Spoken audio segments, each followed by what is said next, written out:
PA checking in. What's up, guys? Here with Remy and John from Renters Repairs and Prospecting. How's Howdy, howdy, everybody doing howdy. tonight? Not Going too through, bad. Trying going to through. finish up this Kinky from Creed. Oh, that's Creed Kinky. Yeah. I just got done watching his Oop, video. He was all flooded yeah. out this weekend. Mute. Oh, that's Creed Kinky. Yeah. I just got done Sorry, watching his. fix that echo. Sorry about that. That I was had me. mine going too. My fault. Who we got in here? Skip on back and see who came in here first.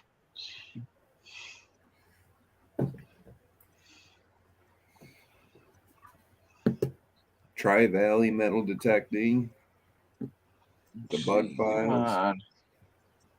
Rusted Pioneer was the first one in here. Yep. Zach. Yeah. Zach. Whip Creed. Creek. Yes, sir. Coming out swinging. Stop then. What's up, brother?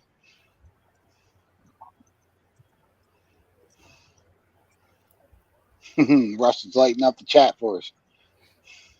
Yeah, he was.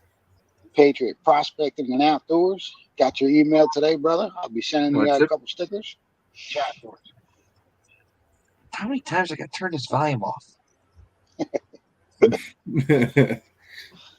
Bart You got a- Cubbins is in the house. You got a wet finger? No, I didn't even touch the phone. It just started. I turned it down already, and it just went right back up.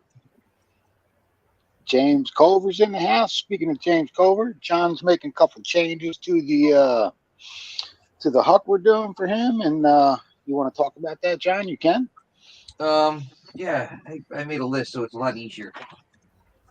All right, I switched it from $10 to $5, just so it's easier for other people to get in.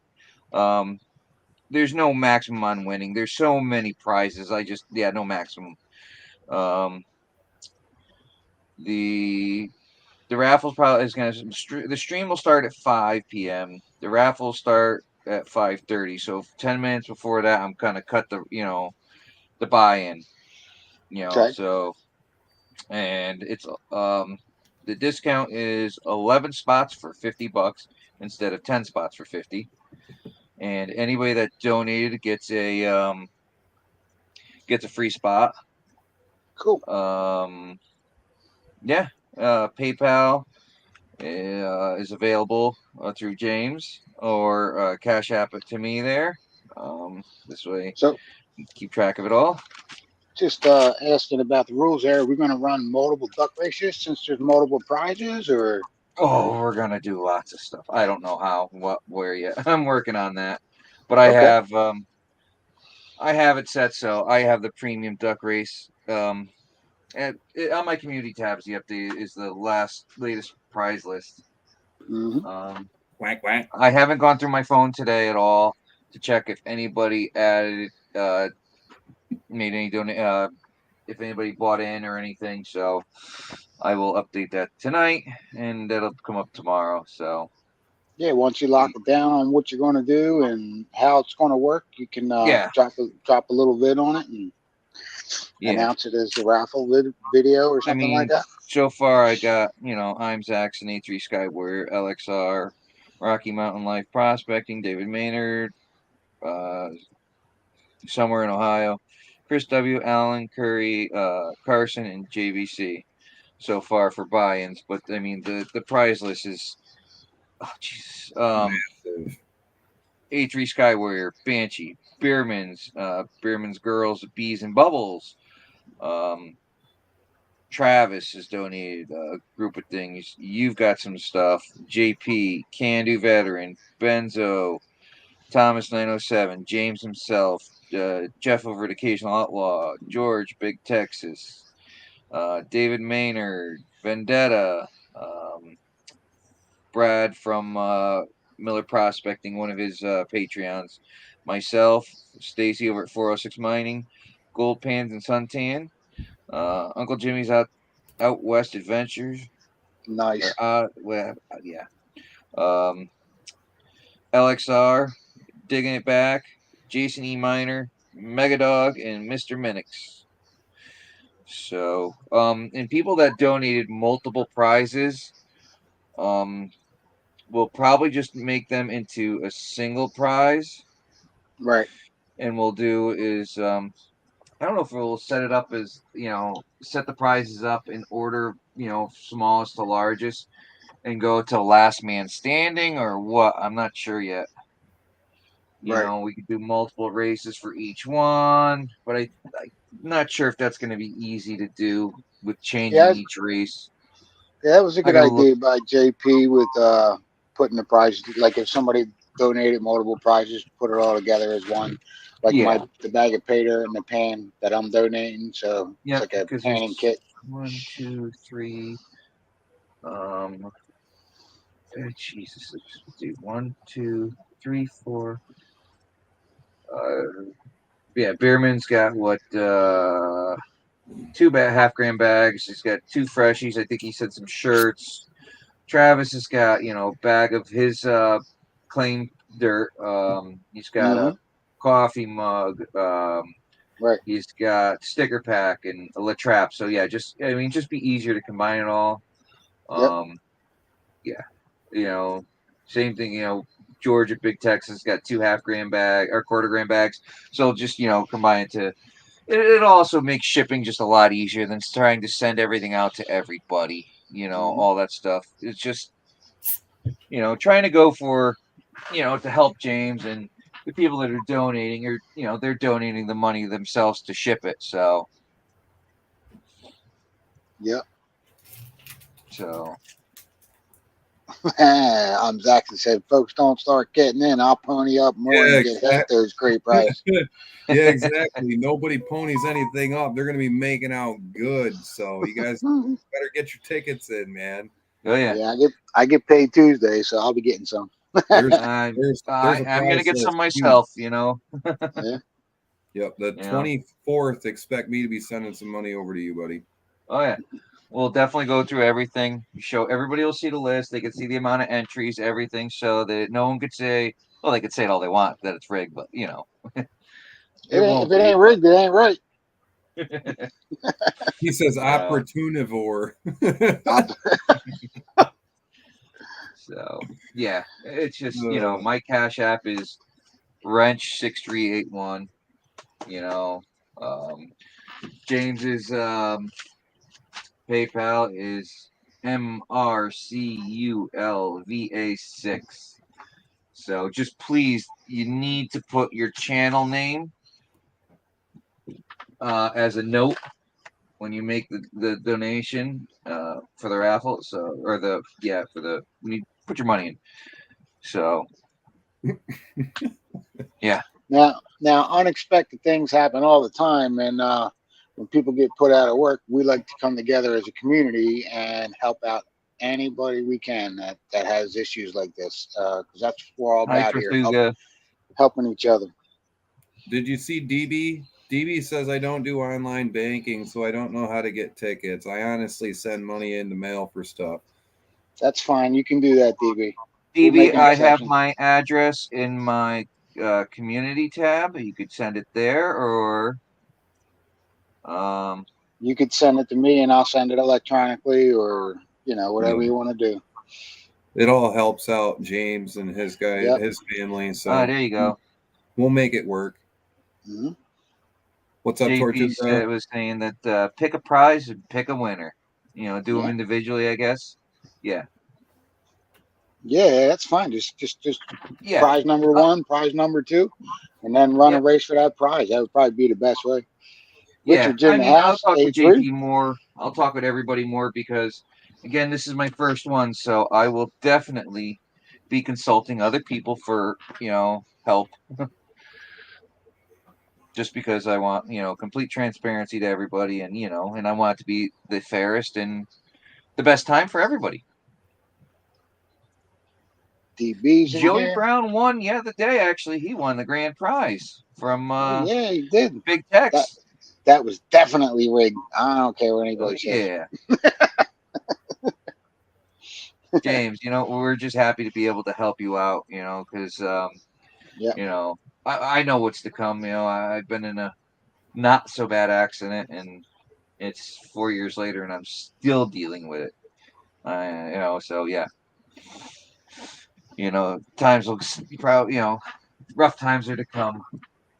So hoping to be able to help you out. Remy, check your text. 406 says 406 miners in the house. What's up, brother? Just sent it. Adrian. Just sent it. Good looking, bro. I'm Jackson. Lisa, DB. Let me see something here. Did JP say anything? DB. Do I have? No, he talked, and maybe because I had it set to. Oh, he said something in chat and it didn't show up because he's in here. Who? It's not showing up for him. Yeah, he's not showing up in here.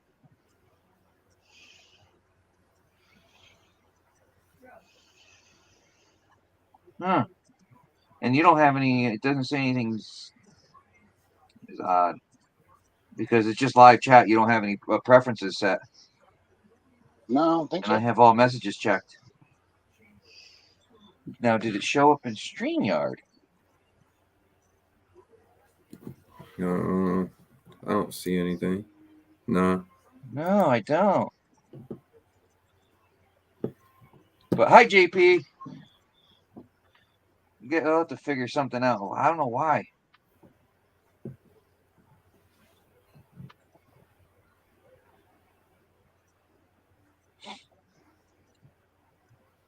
How do we use the picture mode thing here whenever we're using StreamYard? Do you hit the present button? Is that what you do? Yeah, we could share screens and stuff in there, but it basically just gives another camera on there. Like I could do. I can't do. How can I do? I How do I could send set you up a. I believe it would work. Keep digging. Good looking, This bro. way Thanks for here. showing up. Yeah, I could Walter do it. I Newberry. could do a duck race on my end and share it, and this way here, you could I could just hit share screen and do this. Let's see here. Where is it? Race timers here. Share. So then PA would have to add that screen to the chat as well, and I could run a duck race from my end. But I can't do a comment picker. Right. So I was trying to see if you guys could pull up that pan that I sent you. Let everybody see what's going in the giveaway bag there that I'll be hucking out.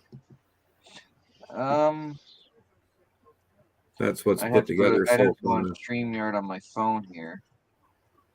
Mandy's Candy's in the house. So I'll have to. I like candy. Man, I gotta check something. I'm gonna pop down for 1 second, guys. Can you just hang on? Yeah, we'll hold the show for you, brother. All right. Let me check something. Check some of my settings. Turn that off there. Got to echo. Get my volume up. Okay. I got 2 StreamYards running.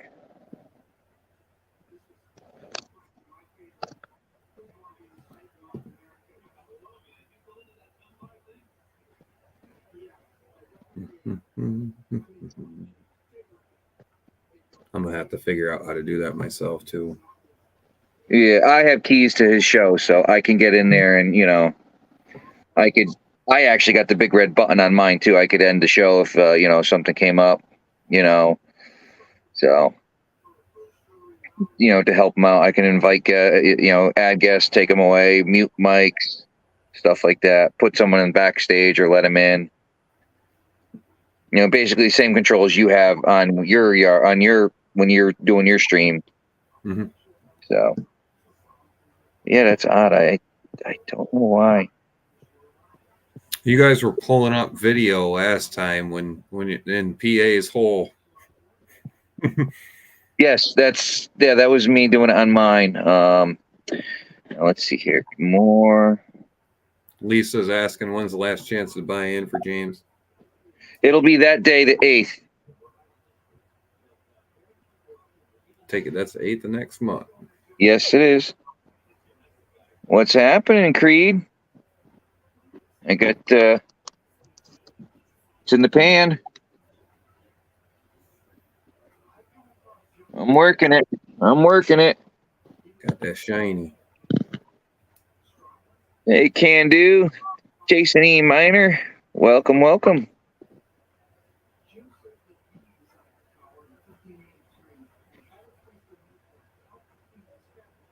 Yeah, 10 minutes before, so at 5:20, so 10 minutes before the first raffle starts is when, yeah, I'm going to shut down buy-ins. Doors are closed. Yep. Mad Yep. people are going to be making out really good this raffle, though. Oh, yeah. There's so many people donated this time. Like, everybody's going to really be happy. So, and if not, well, be kind of hard to make somebody happy if they ain't happy with those prices. Yeah. Right. Yeah, that's a lot of stuff there. I'm surprised here. We like a lot of candy.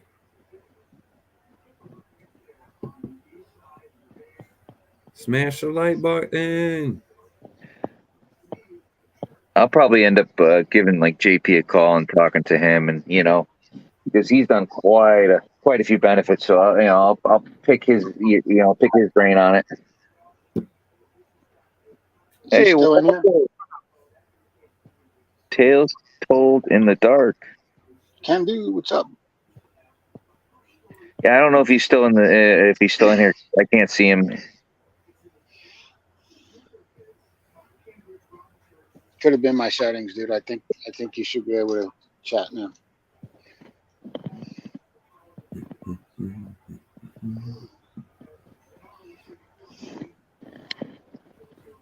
Jason E. Minor's in the house.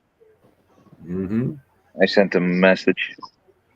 Tales Told in the Dark. That's a new name. Thanks for coming to the show, man. Appreciate it. I like that name. That's pretty cool. Mm-hmm. Mandy's Candy. So I got day 2 cons here from Vermont. Got some bigs. Got some mediums. Tales, where to go? And some fines. In the dark. Go to channel. Are you still looking on that, brother? Scratch. Now, here. What I do. Zach just dropped the James Culver benefit raffle for Wrench. Thank you, brother.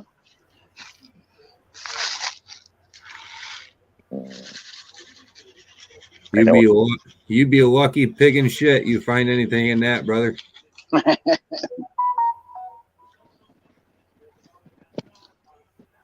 Is that a nugget? No. Oh, don't even, bro. I'm calling bullshit. You seeded that. Get out of here. You ain't coming back over in my spot. Oh, that's funny. But if I'd be over here clapping for you, brother. Let's see here. Let me get out of here this way. Have you seen the mineralization that we have, though? Some of those regular rocks are just pretty as hell, bud. Yeah, did you see that short I did where I was walking around the bedrock and showing you the quartz intrusions and stuff? I can't keep up. I see so many of them, brother. I'm sending like left and right to people now. With all the rust coming out of it and all, yeah, I definitely seen some of the geology up there. Yeah. Rock Did you see butchers that? in the house? You seen that quartz I set up? That short there with that wicked red jasper looking stuff in it? Yeah, that was really cool.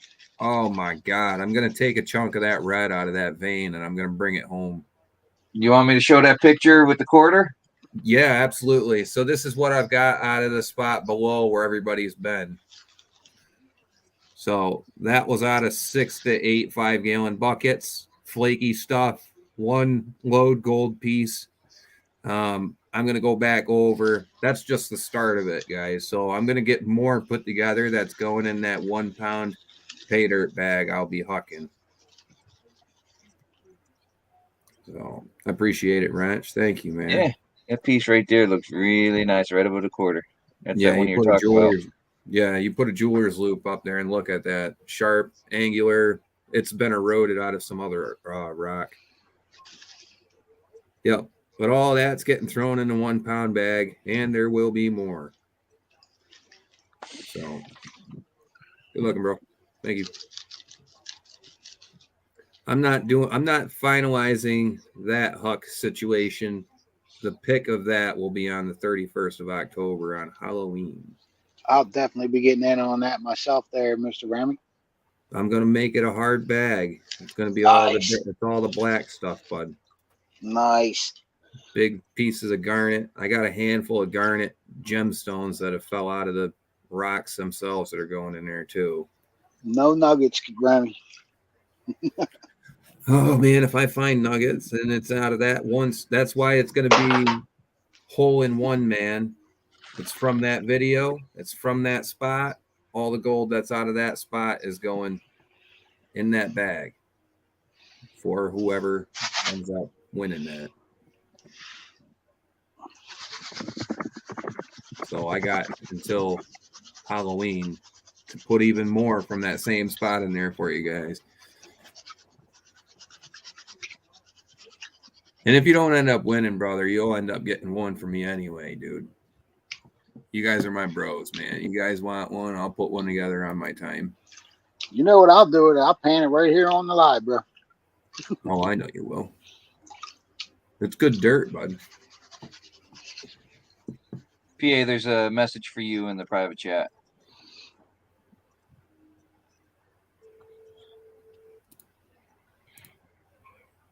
RPE, what's happening? PA sluicers. I can't use this sluice. I got to use mine at home. Nothing in chat right now. There it goes. It's back to me. Rock Butcher's in the house. I use Green Mountain Gold Trap. There's JP. Howdy. JP, welcome, brother.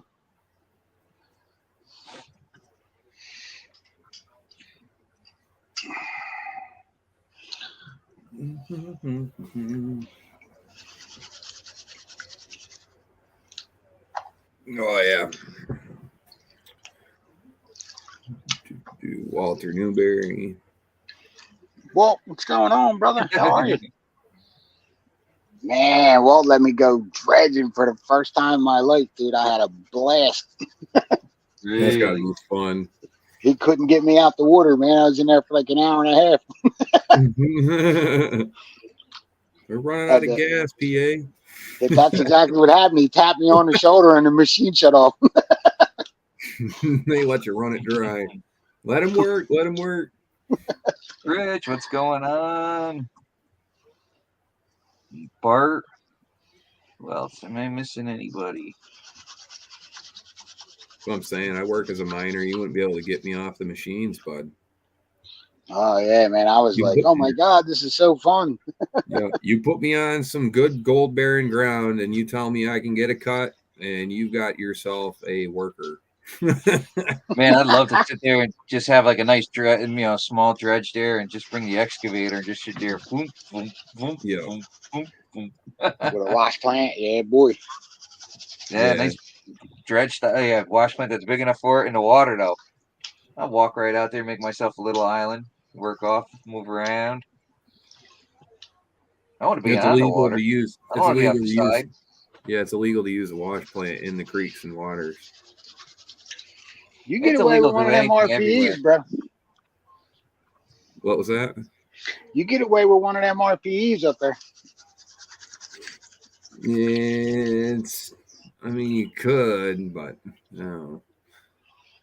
With the way I have messed up my past, you know what I mean? If I get caught doing something, I just feel like they're gonna chop my head off no matter what I do. I could fart, Right. dude, and they'll freaking throw me in prison. You know what I mean? Yeah, I just want to stay right out of anybody's face. I don't want to deal with them. I hear you, brother. Sometimes it's easier that way. It actually is, bud. It really is. That's why I was happy I met Joe back in the day, because I didn't think I'd ever be able to try anything like that. And Mark he Miller. happened to make that Green Mountain Gold Trap. Yeah. Now that he helped me set it up, man, I'm going to be using it a lot more than I've been. You do have to have enough water to fill it all the way full. Right. But you got to have some drop. And blow the material out of it, you know? Yeah, you got to make sure that it's got a decent drop to it. That's what helps the box churn. What I do is, so, I mean, people, it's like an art, bud. Everybody's got a different way of doing things. But I've noticed, me personally, I've had better recovery if I classify material to a 1/2-inch classifier in buckets, and then I bring them all next to my classifier, and I run 1 5-gallon bucket, put the bucket up there, shut the chute down, and I empty the concentrate bin out after 1 5-gallon run. Now that doesn't, so if I use a shovel instead of the bucket method, it gives the box too much time to blow material out of it. And I set them up so they're ripping. So I turn around for 2 to 3 minutes and I turn back. My box is more than halfway empty because I've got the thing ripping. Right. So I've learned that I set them up too good sometimes, and I have to literally sit there and run scoop after scoop after scoop of concentrated material and then clean one bucket out immediately and then run another 5-gallon bucket behind it. Dutchy, Heath. Heath Doty, what's up, brother? Dutchy's Heath's in the house. What's up, Heath? All right, guys, I gotta head out. I gotta do some stuff with the fam. So, all right, John. Thank you for coming in, brother. I appreciate it. Oh, Sorry I missed no your, problem. your live earlier, bro. Oh, that's all right. We all I got was shit there. going on at times. I was learned there. how to- It's all good. I filled in, man. I learned how to winterize my camper though, so it was. I guess it was cool. all right. Productive. Hey, it's for a good reason. Gold Pan Dutchy, what's up? All right, guys and gals, you all have a good night. Have a good night, Thanks, Rick. John. See you, bud. Bye. I'm all out of concentrate.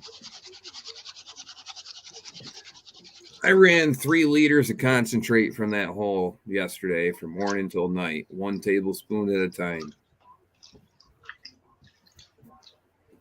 In the middle of taking care of the 3 kids.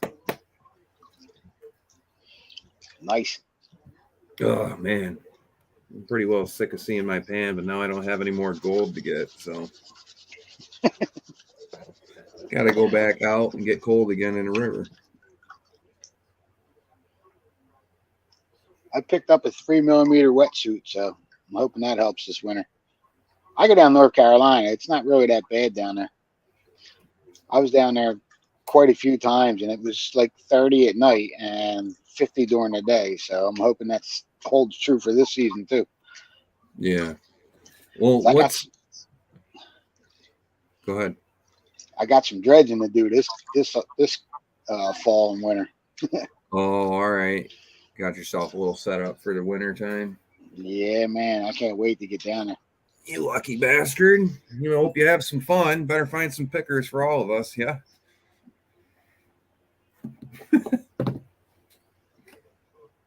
Oh, you don't want to get us pickers? What's winterizing? Is that where you pull it out of storage, charge the batteries, and get ready to use it? Pretty much. But I've still got to winterize it while it's sitting here for the week or so. You know what I mean? So nothing breaks. Drain it all out every time and clear the lines out. Clear out the hot water tank. You know. Yeah, stuff like that. You got water lines in the septic tank that need to be not full of water. Right. And my brother-in-law was saying leave a little water in the black tank and put some marine antifreeze in there. Yeah. So I didn't know anything about it, so gotta get it down before the cold gets here, you know. You'll regret it if you don't, bud. You go to use the darn thing and water be leaking through the freaking walls or floors or something. One of the pipes broke. You'll regret it if you don't. What do you Jackson do for said, your roof? you check it every 3 months, and they have this this caulk. You just caulk around everything, and it's like a seam caulk. You know what I mean? You guys don't have a little like set of trusses you put up on top of that thing, like a truss frame that you put a tarp on to keep the snow off it? Nah, but I'm thinking about doing something with it. You know what I mean? That helps big time, bro. Because if it pools up on there, that's where all that weight would make your roof go bad, and that's the first thing on those campers that usually goes. I see people just making like 3 trusses with a ridge beam across it. They set them on top of the darn thing, and they just throw a heavy duty tarp over it for winter. Right. Keep it off. Yeah. Yeah, it keeps it so it slides off the darn thing. I can make something up. Yeah, just plywood trusses, two or 3 trusses on it with a ridge beam, and you're good to go. Travis is in the house. What's up, Travis? 403. Yes, sir. What's that?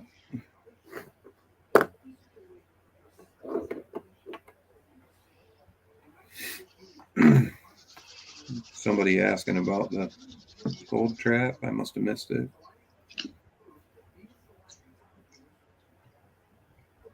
Yeah, James was saying he runs about 25 gallons of dirt at a time. But I probably ran about 8 to 10 buckets, 5-gallon buckets maximum at once on those. And always been pleasantly surprised when I do clean out. It's a numbers game. The more you run, the more you get. More dirt, more gold. Just don't run away from the gold.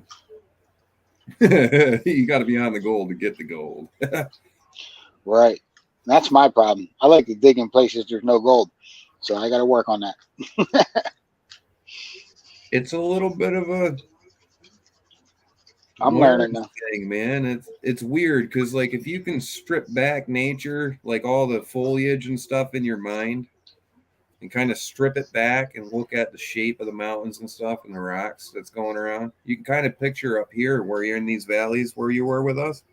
If you look at the mountaintops, you can see where the glaciers, the top of the glaciers actually were on the mountainsides. Yeah, that was the whole. James Culver said there are also places that are paying only. Since it's a classifier, you can use it there. It's patented as a classifier, so you can kind of get around it a little bit. Yeah, you're still in kind of great territory. I mean, operate at your own risk. I just know, hey, it's not a sluice box. It's patented as a classifier. There's the patent number on the sticker. You want to check it out, then you can talk to the federal government about it because it's hands and pans, and we can have a classifier. So that's a classifier. Yeah. I mean, I'm willing to take the ticket if they really want to be a D-bag about it. Then, all right, I'll take the darn ticket and eat it. You got me once, you ain't gonna catch me again.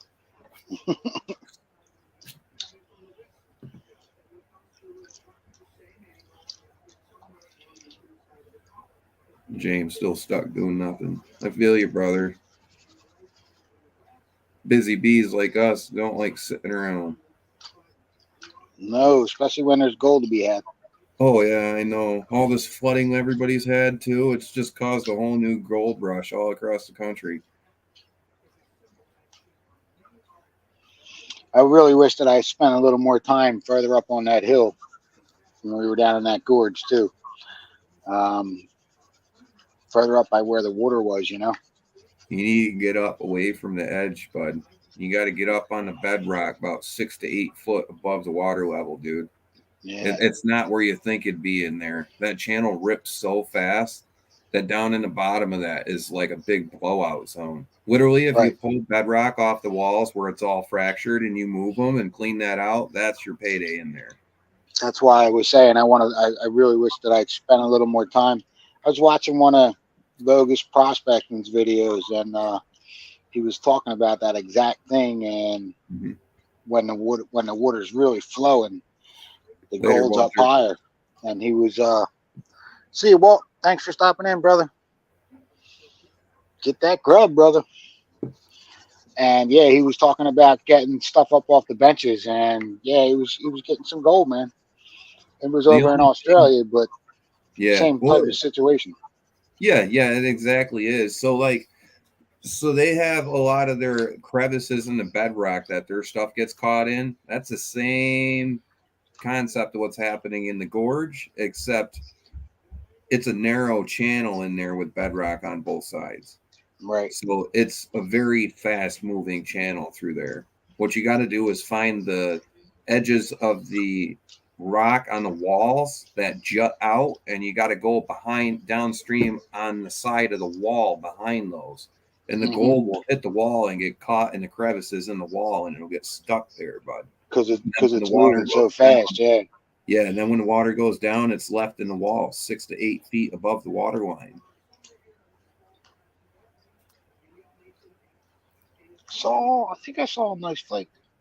What you got to do in there, buddy, is you take a couple buckets with you up next to the cliff. You know what I mean? Mhm. When you start panning out and finding decent gold in the pan, find an area in the wall that's good, and then just start filling your bucket with that material from in those rocks, and then go sit next to your Green Mountain gold trap with it, and you're going to be pleasantly surprised. I never thought about it either, but when you really think about it, the gold is moving when the river is raging. That's when it's really stratified and moved around a lot.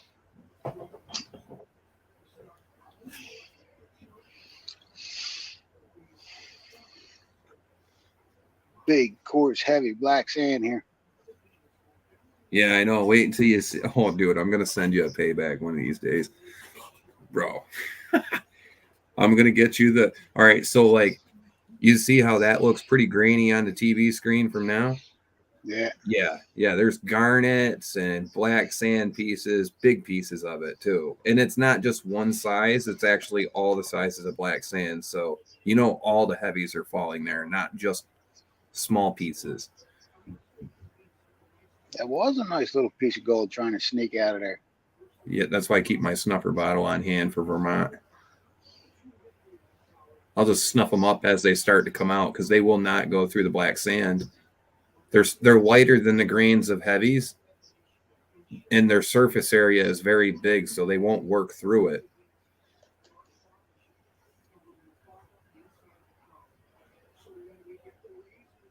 Like I said, I did 3 liters of concentrate yesterday, 1 tablespoon at a time, and it took all day. And then at the end of the day, when I cleaned out my bottle, I had a pixie line from one side of the pan to the other side. Yeah, I was thinking about getting one of them low flow things from mining magnets. Low flow.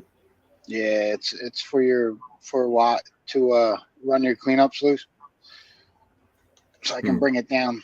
So I can bring it down to North Carolina with me. Oh, a volume control. I have one of them. I just they have this low flow header box. Oh, a crash box type deal. Yeah.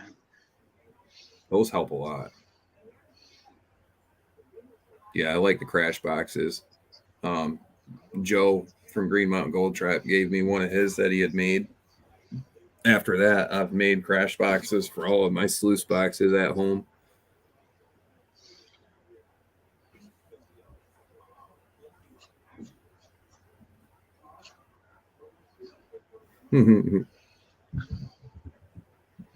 I did not find 2 grams of gold when I was in Indy PPO.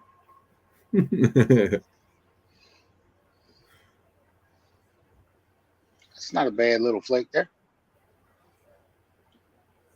Oh, yeah. Yeah, up top. Yeah. You put the water on it, we can see it better. There it is. Oh, yeah. Mm-hmm. Nice little flake. That's basically all I've been finding in that bedrock crack that I've been working. Yeah, you and Joe got a couple nice spots, man, that you guys are working. Them cracks on that bedrock. but it's all over the place. And it gets reseeded every time we have a crazy flood, or like every spring when the ice and shit comes down, it just washes new gold in every time. Gotta love that. But the old timers didn't get it all. That's a fact. Yeah, their technology wasn't like what we have now. We can go through their tailings and come out with decent amount of gold. They left. Because they were looking for the visible stuff. And check private chat.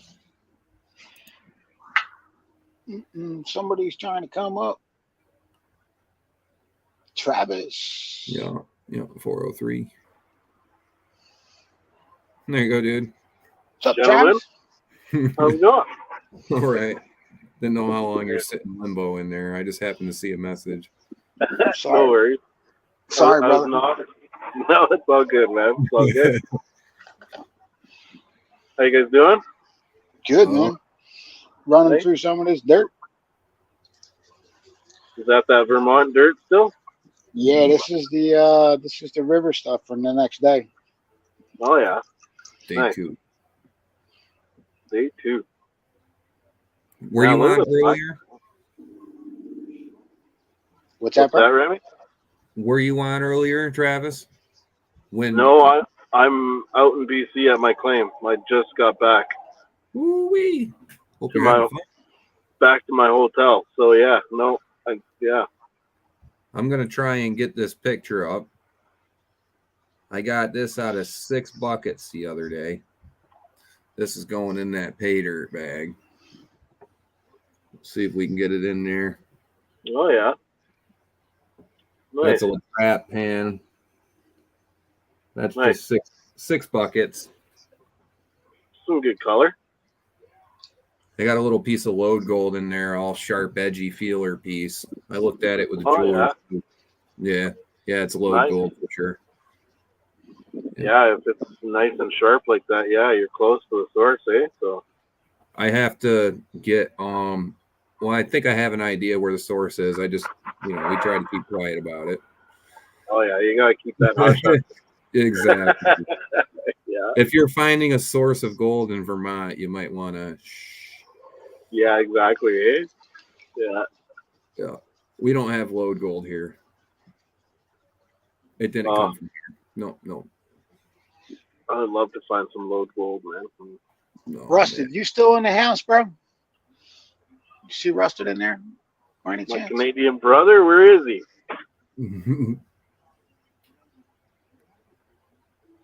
I was watching a video. I was watching a video with Hey, Lisa. Jason from Mount Baker Mining Metals and Andy Thrax, and they're on Vancouver Island, man. So Rusted should try and get in touch with them guys. You know what I mean? Oh yeah, 100%. Yeah, man. Andy's having a good season. He's got that little really? he's got that wash plant running. Yeah, he's got he's getting a half ounce to 3/4 of an ounce a week, man, which is good. What? Yep. That's crazy. Nice. Yeah. He said his Paydirts Decting. How you doing, bro? I love your stickers and your patches you sent me. I have a mail call video coming out, so next week. Yeah, I got a mail call video dropping this week too. Nice. Got to get caught up.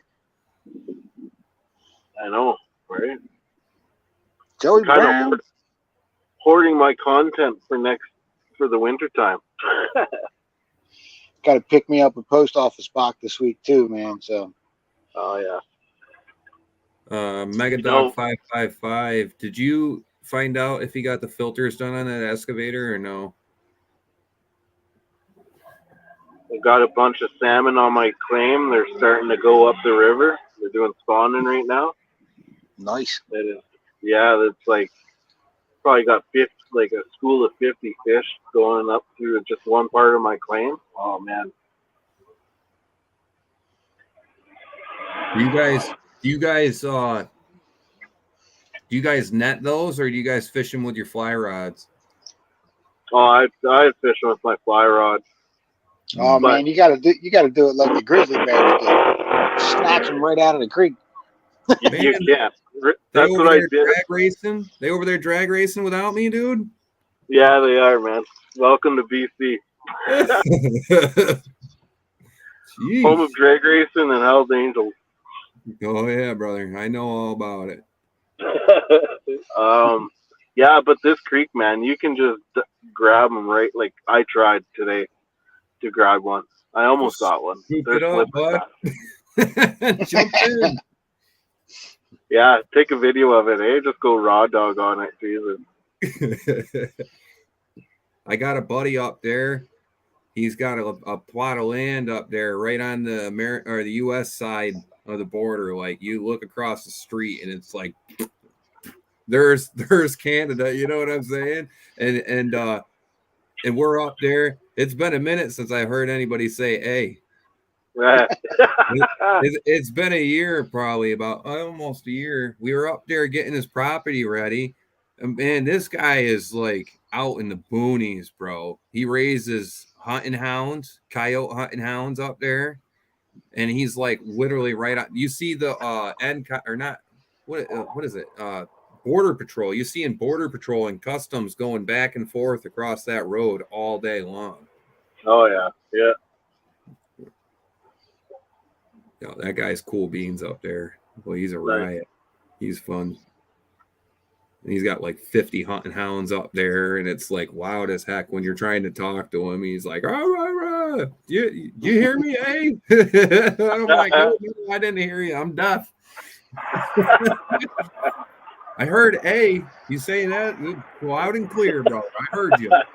I did not hear the rest. Yeah. The A, it kind of bleeds across the border a little bit. He lives in Canada and on the United States side. Oh He has yeah, two okay. places. So he lives over in Canada, and he's allowed to come back over here and live at his house on this side. Oh wow. Well, he got dual citizenship or something? I don't know. He's initially from Canada. He I just don't lives know. in the fucking Twilight Zone, eh? Holy. Yeah, he's literally on the border, bud. Three little specks right there. Oh Right. yeah, bud. Got some more. I'm gonna have to break out the snuff Snuff them up while you can. before I lose them. Well, they'll run into the tailings. That stuff's light. Just waiting for my bucket of KFC to get done getting made. Had lasagna tonight. Oh, did you? Yeah. Well, the wife wanted Kentucky Fried Chicken, so that's what we're getting. I agreed to a job with Mr. Green Mountain Gold Trap.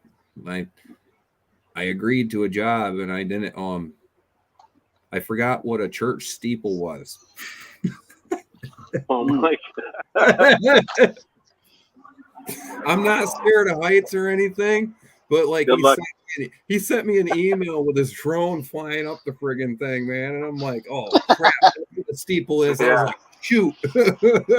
Yep, I got myself reeled into that one. Oh well, I'll be the new guy at the church up hanging off in their steeple.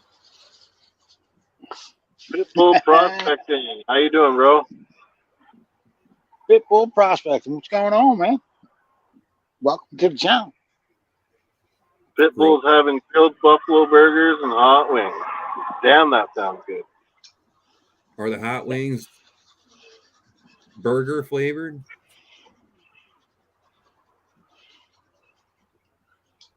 It's like back. It looks a little bit. It just got me messed up. You know, you got buffalo flavored burgers. I was just wondering if the hot wings tasted like the burgers. Have you ever had buffalo? Oh, that's good. I never had a buffalo burger. No. Oh yeah, we breed buffalo up here so we can have buffalo patties and steaks and turkey. And Oh, I'm sorry, buddy. Americanized over here. I'm thinking. Sorry, Nate. Things, brother. Mega Dog 555's in the house. Bill Snodgrass is in the house. Pitbull's like, it's dank. Now that's some language I understand. If it's dank, I gotta try it, dude. 406 did half a brisket on a barbecue. That sounds delicious. Barbie, man. I gotta get ours freaking fired up again. It's been a minute. It's been a couple months since I fired that darn thing up. I gotta make something on the barbecue. All right, boys. My wife's coming back with food, so thanks for letting me jump up quick. Cool. Good to see you. I'll be in chat though. So thanks for stopping by, brother. Appreciate it. Yeah, no worries, bro. We'll see you guys later. Good luck, man. Find some pickers. She was in the house. Yeah. Chew is in the house. What's going on, brother? Bill Snodgrass Adventures. Yep. I was out with him on the creek a couple weeks ago. Checking out some Pennsylvania creeks. I'll have to do some research for you over there, brother. I don't like seeing buddies having a hard time. We have some down below Harrisburg in the Dillsburg area. Over there in the Lancaster area, there's a little bit. There's some up in Towanda. There's some out west in western PA as well, up by the Allegheny Reservoir. And I just haven't been out that way yet. And I'm going to look at geological surveys, actually, and see kind of what you got around there and maybe send you some pictures of some things. Lester had some... Go to Jeff Williams' page there, bud, and do a little research on his videos where he's talking about how to find out where gold is. The last few that he's had that are like recent, he's been talking about a lot of these like New York or the not New York, U.S. surveys and stuff. So it's basically all the mine geological surveys that they had to do for showing proof of mining. Right. So when you go to get your mine, you've got to file for permits and show reason for mining. And usually they'll go for a main product. But if you look at your mining results, it'll show minerals found. It'll show your main and your secondary. Byproduct. Yes. So you want to find stuff that's got byproduct of gold. Because if they're going for the heavier stuff that's like more copper ore or something, you could be getting carbonate stuff out of their tailings. Yep. The Lackawanna River. The Lackawanna area, yeah, there's Loyalsock Creek and Little Loyalsock Creek, and gold's been reported there, and Towanda Creek too, in the Lackawanna area.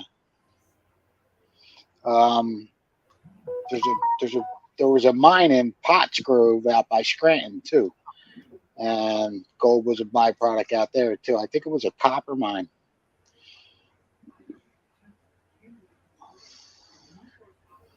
And definitely the Susquehanna River, so all the way up and down that from top to bottom. It's pretty darn cool. And 406, you in the chat?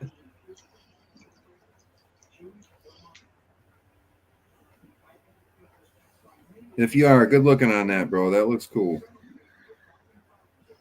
What do you got? One. He said, there he is. Pay attention to rivers that are south of mines as well. If you have mines on hilltops on your GPS or satellite views, if you can look at mines, even if it's just a sand gravel mine or something, if you can look at that and find out if it's on a southern face of a hill, there's reason for them mining there. If there's a river flowing underneath the bottom of that mountain, it's probably flowing a lot of the gold out of the tailings from behind that mountain. The glaciers left stuff behind the mountains, and the rivers would just clean it out.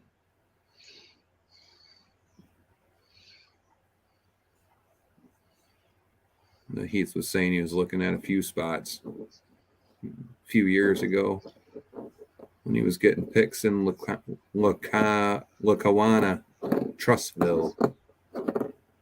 Lackawanna. Lackawanna. Trussell. Lackawanna Trussell. Guy found right in like Wysox area. He found a nice little nugget in the creek. In Tawanda Creek, they found a golf ball sized nugget, and but they dug like 5 or 6 feet to find that from the glaciers. Yeah. And right in Wyalusing, behind the hotel, guy found like a 6-gram nugget in the creek there. My buddy Pirate Pete said he got off his motorized bike coming home from the town one day, stopped to take a piss in the bush, and he ended up pissing on a nugget, got $700 for it the next day in town. Nice. Yeah. Australians got it lucky sometimes, man. Right. Just walk around, find a nuggie. And theirs is pure, just like ours in Vermont. Like 22 Yeah. carat, I think. 22, 23K. Yeah. Super pure. Bright yellow. None of that dirty gold. Nice bright yellow stuff.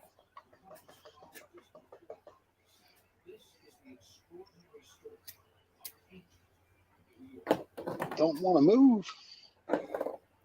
Then people want to leave. Later, Chew. I don't know you. Chew's taking off. All right, Chew. Thanks for stopping in, man. Thanks for stopping in. Or is that Patriot taking off?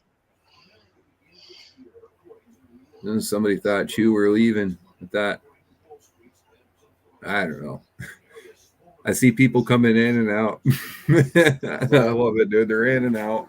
Take care of something, hop back in. 18 awesome people in the house. Absolutely. Everybody hit that like button, please. Smash it.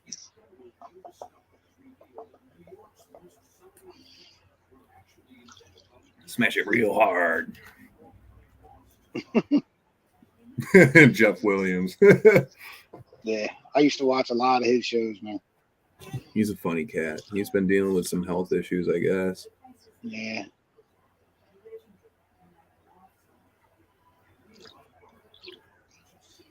He's got it made too, man. Some of those mines he goes to. He's got it made in his mind. Yeah. Find some nice gold in there, man. Got lucky with that. Just following a quartz vein out on the surface. And now he's down in the ground 200 feet or so. Mm-hmm. Yeah, I learned a lot of geology from Jeff. So Jason E Minor was like, if I hit the like again, it will unlike. Just hit it one time, guys. Just hit it one time. Then sign in from another account and do it again. No, just kidding.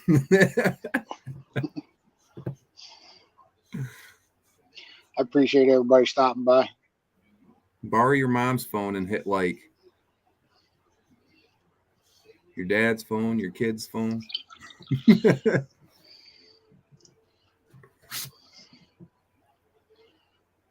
If Miss Patriot comes in here, let me know. She comes in and says hello every once in a while, and sometimes I miss her. What was that?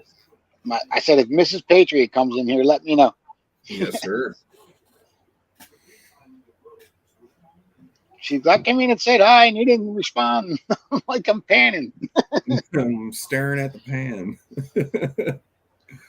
I swear to God, I was starting to see double yesterday from staring at the pan for over 8 hours. I was pretty good. I'm done. Jeff Williams, drift mines, Lisa says. Yep. Yeah.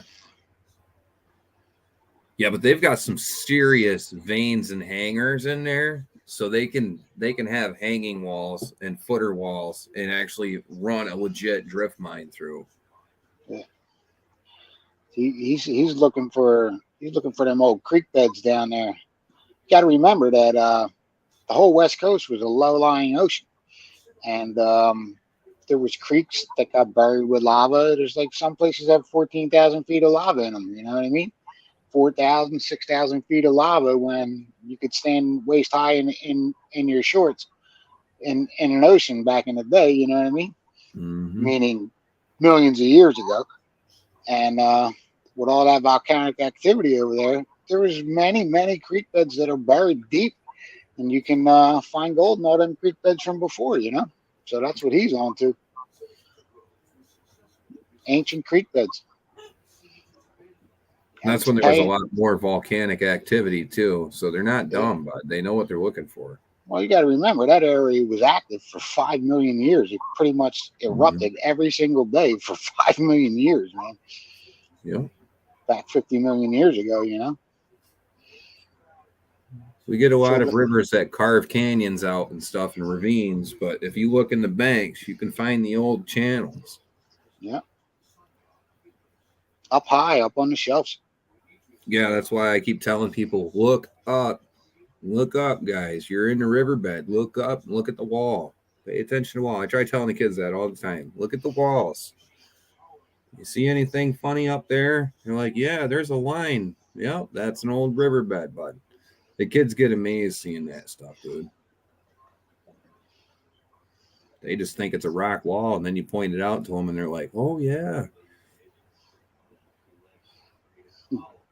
There could be gold in there, and then they're up there digging.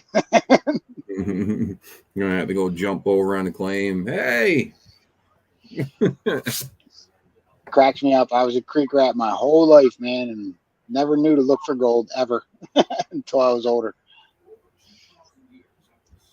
I don't know why I wanted to. Until 2 years ago. You got 2 years on your belt, too? Me, too. Yeah, just about. Yeah, I got 2 years in. I didn't have nobody teaching me either. YouTube. A lot of YouTubers out there helped me figure it out. I watched Kyle Theismann, who said you can find gold in any creek in America. I checked 3 creeks for all the cons home, found a flake of gold, not sure which creek it came from, and I've been hooked ever since. Then I met Lester Lepore, and he took me down to North Carolina, and it was over after that. Started buying equipment. Yes, Lisa. Jeff has been putting up some pretty kick-ass videos lately. Yeah, he's got all different types of methods too. I think either you're finding ore or you're finding drift mines. You're working old tailings from the miners. Like he does it all.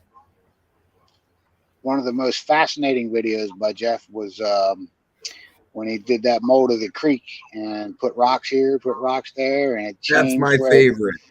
Changed where the gold was laying, and yeah, really I think cool, I talked to you about that down on River when we first met, because that's the one video that helped me understand where the heavies are going to fall. Yeah, and if I ever had like a question in my own head about how a river is going to act, I go back to that video and check it out.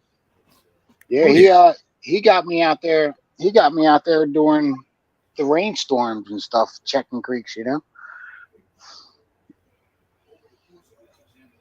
Yeah, Heath, I hear you on that. I kind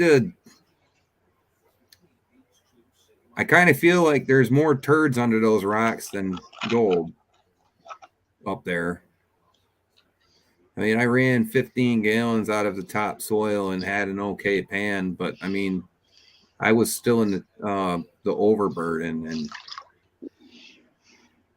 I'd rather go down below past that bend we were talking about.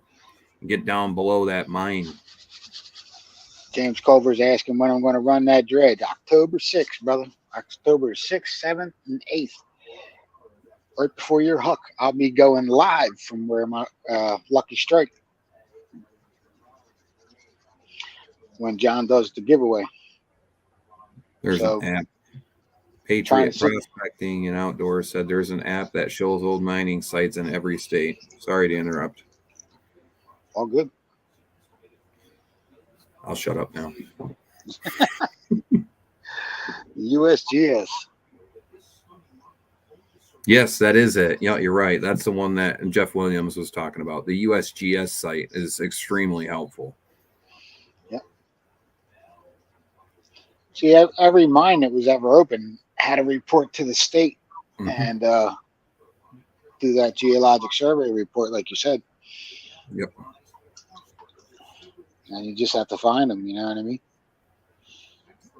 Yeah, usually you'll see like, so they'll tell you if they were working ore or if they were working a shaft type mine or if it was a pit. They'll tell you those kind of things in there if it's anything that they had during the time of the permit.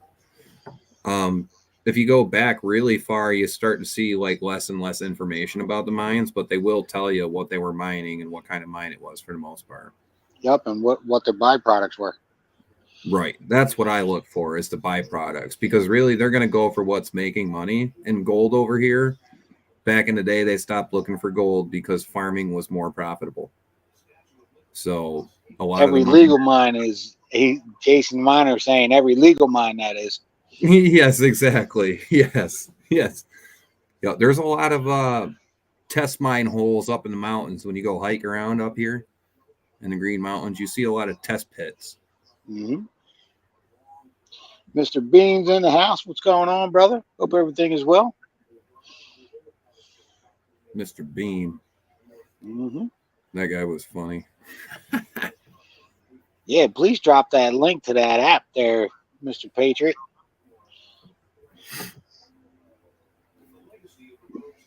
Yeah, the USGA or USGS. Mm-hmm. Lisa said, same, Dan. I played in the sand at the beaches, sandboxes, and parks, chasing crossovers as a kid, and never thought of looking for gold or treasure. I did find an Avon kids ring when I was about 10 in a sandbox. Yeah, I was down at the, Go ahead. I was down at the Jersey Shore this weekend looking at the beach after that big storm that went up the coast. And it churned up the beach pretty good, man. Found some change, from the 80s and stuff like that. And no rings or nothing like that. But I had a good time. Was out there about 3 hours. It was windy as all hell, though, so I didn't really get to record anything because you wouldn't have been able to hear it anyway. 406 says go to local library or college library. They have old miner reports. It's pretty intriguing. I've done that as well. I did that in New York and researched Barton Garnet mine and everything else. And that's back when I lived in New York. I was actually looking for gemstones and stuff like that in New York.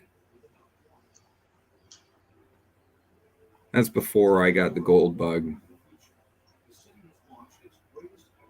What's up, Remy? John Jacobs? Or Jesus. Oh my God. Did you ever go to them Herkimer dimes? I'm calling John Remy. Thanks, John. Thanks for showing up, buddy. Excuse my my mind. John Jacobs. Did you ever go to that Herkimer diamond place in New York there? Not yet. I absolutely want to bring the kids so bad. I want to bring the kids so they can experience like pulling some treasure out of the ground. They need a little bit of like spark to get that like want to do it. Joe from Gold Eagle Prospecting goes up there. I want to meet up with him and go up there one time. Check that out. Bridge. Honestly, buddy, I think the nugs were found due to the bridge being rebuilt because I think that was the state workers that ended up they were digging up the foundation or something to redo the foundation for that old bridge, and they ended up finding like some artifacts and stuff in there, and then those nuggets showed up. If I remember correctly, don't quote me on that, but I think that's how those were found. If that was, you're talking back in 2011 when Hurricane Irene came through. Okay, yeah, so Patriot Prospecting has a different app. So the one that I go to that Jeff Williams had is usgs.gov. That's actually a legit website, not an app. And if you need anything else to like figure out how to use that, go find out on Ask Jeff Williams YouTube channel. He's got a video up about how to find gold. If you guys find the right one, it has the USGS page, and he'll show you how to operate that page. Prospector Jess does too. He does that at Prospector Jess here on YouTube. He gives you gold in every state, shows you where it's at on the map. Mm-hmm. And then he has a website too where you can go look and get information as well.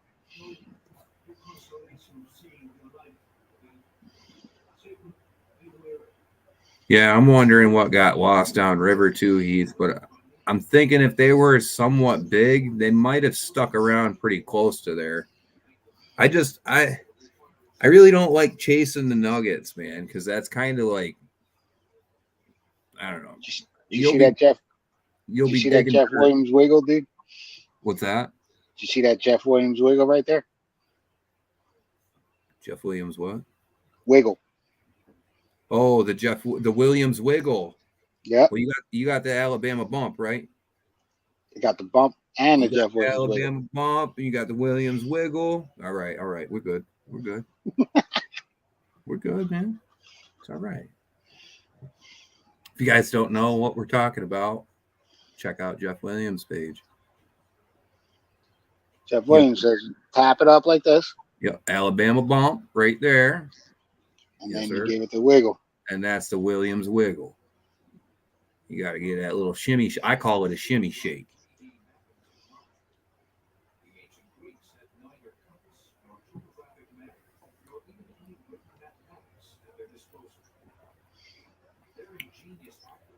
My pan, I can't do the Williams wiggle because it's a square pan. The flat sides, they make the water get turbulent and splash out the sides. So I have what I call the shimmy shake. It's a little bit of a, you got to kind of shake your sides and your arms at the same time. It's like a little dance move, man.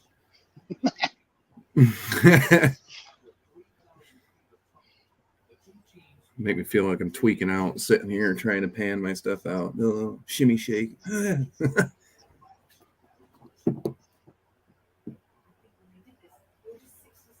21 watching. Nice. 40 likes. Oh, wow. Nice. There you go, brother. Appreciate you guys. I don't name actions, I just do them. Wiggle, wiggle, wiggle. Oh, man. Shimmy shake. That's right. All Trails is another informational app. Appreciate you sharing that information. That helps everybody out a lot. That's what we're about here, helping everybody. Heath goes, I do the chunk dance sometimes when panning. I must have missed that one. James is like, I pulverize. Yeah. There are no dancing and panning for gold. I think the old timers do a heck of a dance when they found a nugget, buddy. Yeah, they did. That's almost like the moonshiners out there kicking their heels together in the mountains, cooking up brew. Couple little pieces in there. Megadog 555 says they have a bag of hucks ready for James' benefit the 24th.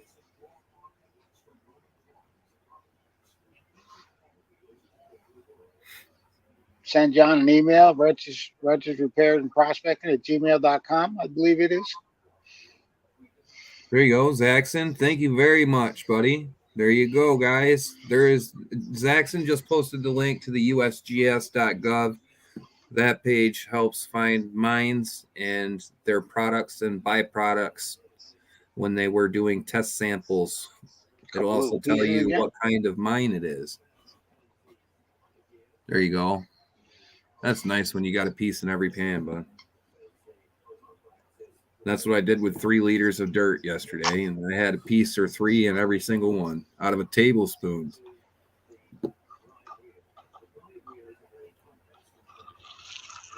.406 says, just dancing before panning and after you find lots. If you're dancing with the pan in your hand, you'd be losing that. Hip Beat calls it the gold dance. Yeah. Got a little gold dance going on. Yeah, that's the legit site I use all the time. It's very, very helpful. And you're right, Zaxxon. It does have all different years as well. It goes way back. Yeah, back into the 1800s. Oh, yeah. Back when they started to keep documentation on that stuff, yeah. Imagine all the stuff that they didn't keep records on from the 1700s, you know? Hmm. Great native name, Dances with Pans. Hey, that's Dances with Pans. Yep. Just want to let everybody know that my prize for the James Culver Huck will be these cons. Half-gram gold, half-gram bag of gold added, and maybe even some fine stuff that I'm missing here.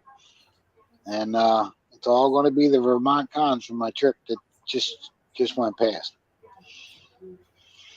Super cool, everybody. There's some more going down in there.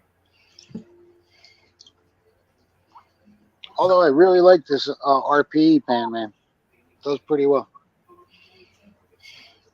That's a 3D deal. Yeah.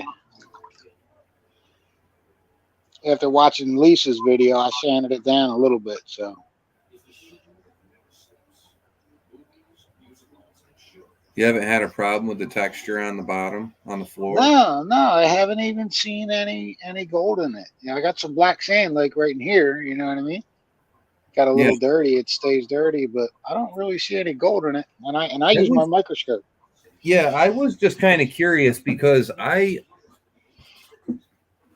use this one, you know, and it's got a textured style area up in the front of the pan. So I mean, I use it. Yeah, it gets a little bit of black sand caught up on them when you're working, or little mica flakes, but See that little piece trying to run out of there?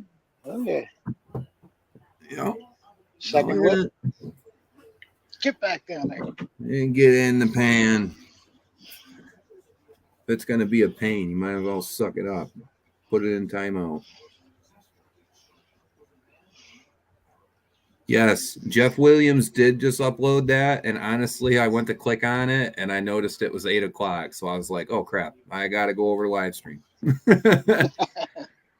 going to make this a habit. I gotta stay motivated and on top of this every week. Yeah, Joey Brown, it worked out pretty good sanding it a little bit, you know what I mean? Next week, Again, we'll have some concentration. I never really saw any gold in the riffles, and that actually was helping me keep the gold in there, you know? That's what I was wondering about, you know, because with what we have, and you have Vermont stuff in there right now. Like, yes. How is it acting? Is the black sand kind of hard? So finish panning, when you're finished cleaning up, when you finally started working the sands back in the pan, how does it feel versus a regular flat bottom pan that's been seasoned? Do the black sands kind of stick a little more? It does stick a little more. So what I do is, like, the lines are running this way. Right. So when I'm done at the end, what I'll do is you'll finish pan with the lines going forward and backwards to you. Forward and backwards, yeah. So the black sands roll down a little easier. Oh, okay. So I only seen one of the other guys had a short up with some pay dirt, and he had one of those up there. It was for James, and he had one of those in the video there, and he was watching his grandkids or something, and he had one of those sitting up there. He had some gold honey or something he was throwing in the huck too. But that guy there had one in his little short, and I noticed the texture in it. And I was like, wait, that's 3D printed. I was like, I got to try one of those at one time. Right. Now, Julie from Banshee Mining put out a vid where she had fine gold trapped in the grooves. And I poured out my loop, checked it with that, and then I checked it with my microscope, and I got some black sand in there, but I don't see any fine gold. You know, when you have really fine black sands, it's kind of tough to pan with this pan too, but I like it. Oh God, they just gave you a nickname, brother. Dances with holes. Nice. That's because I was swimming in Johnny's hole, dude. So I'm dances with pans and you're dances with holes. All right. Thanks, Jason.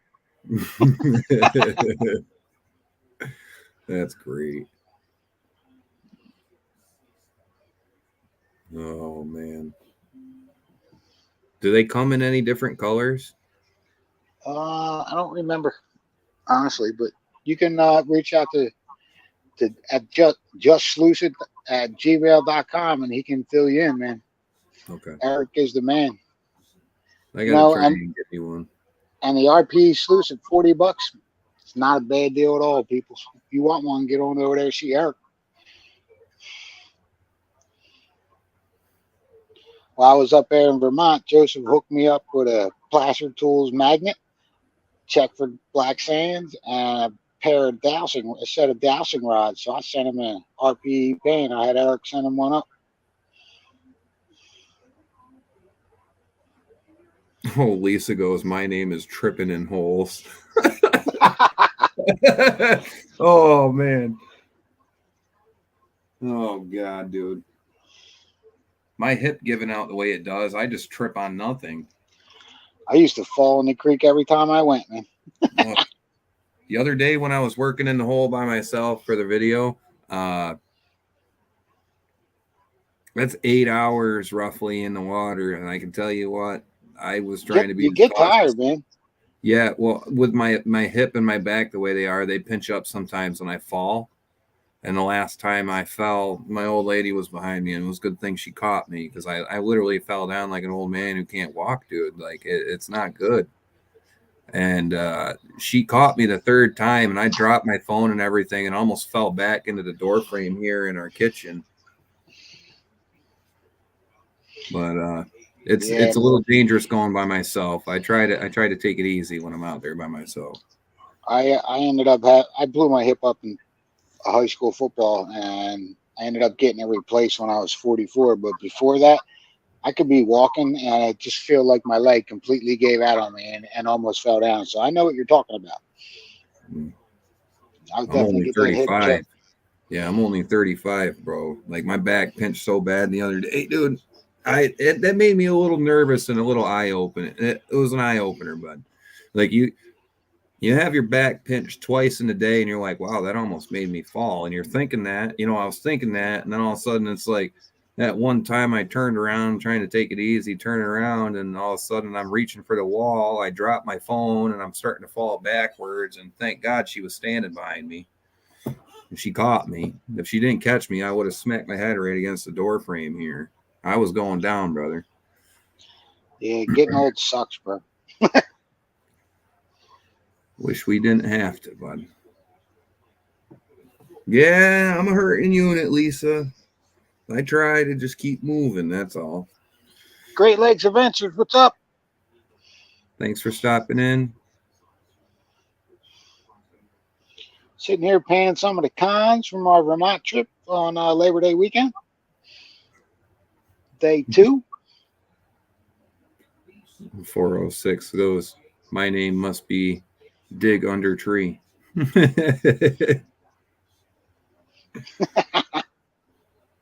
Yeah, he got a little lucky under that tree last time we got to the claim.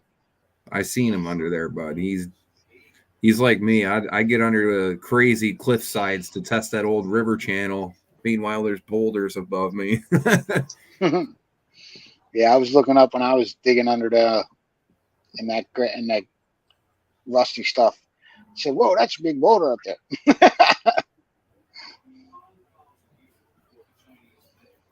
That and Widowmakers. Got to watch out for them too. I try to teach the kids that. They go running into the woods, and I'm like, hold on. I'll grab them and then stop them. They'll look at me like I'm crazy. Like, what's wrong? And I said, look up. They look up, and they're like, what? I see that tree? You go running under there, that thing can fall on top of you. Go around.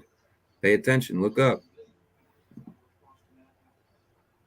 Devil's Canyon is known to take people out up there in Canada.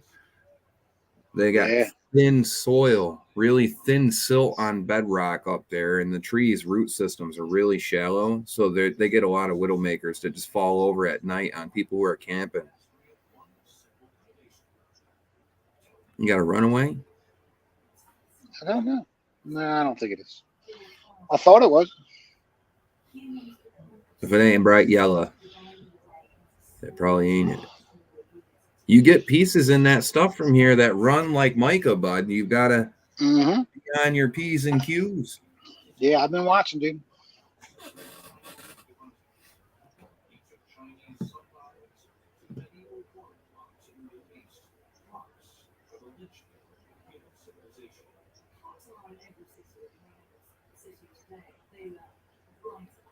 Comes up really well on this blue pan too. You know what I mean? This light blue pan. I have a hard time seeing. Do you have any blue pans? I don't have any blue pans, but I tried Joe's Patea pan, Mm-hmm. and I can see good against the blue. And the green is like, green's okay. But the Patea pan, the yellow stood out way better on the Patea pan, that dark blue color. But if they made black ones like that, that would be kick ass. Yeah, that dark blue color. Yep. Yeah, it's the same color. That's the same kind of pan, but it's just from the same company, XP. Oh, I was gonna say, where did I see that before? That has that little cyclone style riffles on there. Snakeskin, yeah.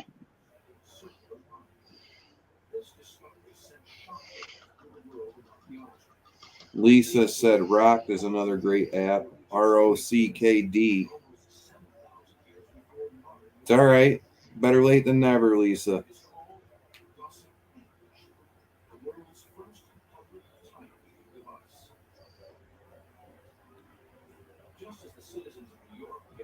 Wild nug. James says biggest wild nug, 1.56 grams. I haven't yet to find a picker or a wild nugget yet. I just want to find one. Like, that's all. I'm not greedy about it, but I just want one. I'm hoping to with this dredge, though. You lucky bastard. You have fun, bud. Make sure you have fun, dude. I always do. Every time I walk out the door to go somewhere mining, I'm already having fun. Yeah, just getting there and being out there is fun, bro. I agree. As long as everybody's cooperative in traffic. I hate the driving part, yeah.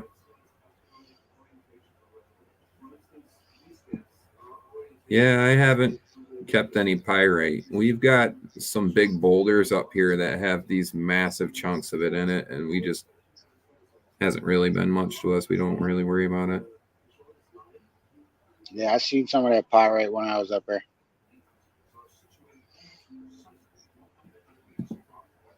Well, I mean, if I had my own claim, Heath, if I had my own claim, yeah, I would want more, you know what I mean? But honestly, like, I'm completely okay with working the ground that we have here.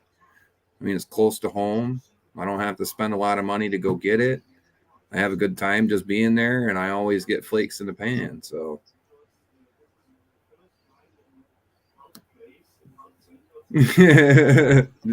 Jason's like, Remy says that now. Wait till he finds one. He'll need 100 after that. I still think I'm honest, guys. Like, I still think that Opal has my heart, bro. Like, just seeing Opal in person, like that, just gave me a hunger like no other. Like, I thought the gold bug was bad. Like, as soon as I put those rocks in the river and I was staring at them in the sunlight, it's just mesmerizing to see those stones glow the way they do. And to think that you could find a stone like that and it could be worth a couple $1,000 versus you find a nugget that big. I mean, you're not really getting the same amount.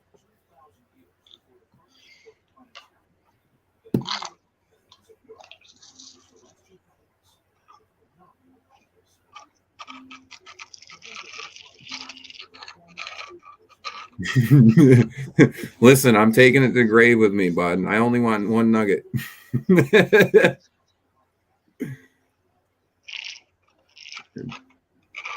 PA's hook on the lucky strike. Yeah, man, that's going to be a good time.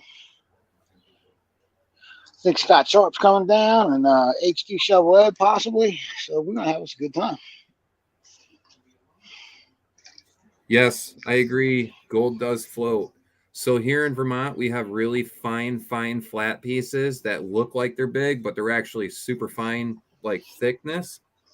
And um, if you're panning with no jet dry at the river, you will have fine pieces when you're trying to finish pan. They'll sit on top of surface tension and literally float around. You wouldn't even think it was a piece of gold. As soon as you touch some jet dry into that pan, that gold will fall off the surface tension to the bottom of the pan. Especially with that powder gold, man. That's that really fine stuff. You'll see it actually like float right to the top of the water, even with some jet dry in it, and just float around in little circles. Right.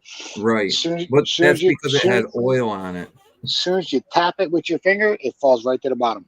If your finger's wet. Yeah. If you have a dry finger and you're trying to touch that gold on top of the water, it'll stick to your finger. That's why we use jet dry or Dawn. It's some kind of surface. It breaks. The water's hard. Yeah, something to break surface tension, whether it's Dawn soap or it's jet dry, rinse aid. Those things will break surface tension, so all those fine flat pieces will fall out, and there's no more surface tension. Did you ever put a drop of Dawn in a sink full of water and it just spreads to the sides? That's releasing the tension on the water right there. Mm-hmm.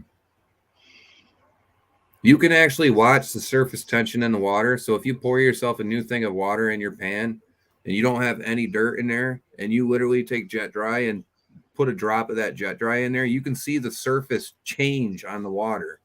It'll all run to the sides. Yeah, it'll literally change the look of the top of the water when you add a little bit of that in there. The surface tension. Surfactant. Correct. Thank you, Pitbull Prospecting. That was the word I was looking for. Thank you. I'm stuck on the tip of my tongue. I couldn't remember what the hell it was. Yep. Definitely have to add a surfactant. Yeah. A lot of people say Dawn dish soaps works better than jet dried too, so keep that in mind. Yeah. It's all an art, guys. Everybody has their own way to do it. There's never really a better or worse way. Gold floats. If it's cupped like a leaf, it'll float away. Yeah, it'll look bigger than it actually is. If it gets smashed into a flat piece, it'll look bigger than it actually is. It just has to have a little cup and it'll float like a boat. Yes, sir. I don't agree with my only opinion about the Dawn soap is that it'll add bubbles when you're trying to do your surface or your finish pan. And if you've got very fine gold, sometimes if you're getting bubbles from the Dawn soap in your water, it'll actually take the gold and set it on top of the bubbles. That's why I always put my jet dry in my sluice box and run it for a couple minutes to make sure the bubbles come out of it and there's no more bubbles running down the sluice. But it's kind of like a soap too, so you'll still get a little bubbles. Like if it's running, if your water's running real hot with jet dry in there in a sluice, you'll see bubbles at the end of in the catch pan, you know. Right. I always use super cold water. Super cold. If I'm using a sluice box at home, I use the coldest water I can, and that helps with suds and the soap bubbles from forming. If you're in culinary arts, guys, and you've ever had to rinse a sink out after doing dishes, and you've got your hot water trying to blow the bubbles down the drain, it won't go down. If you turn the water on cold and start blowing the bubbles, it'll blow the bubbles away and it'll make them disappear. Hence why I use cold water to sluice with.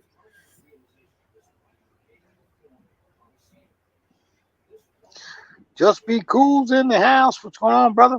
Don, how you doing tonight? Rocky Mountain Prospect and Brad at Grace.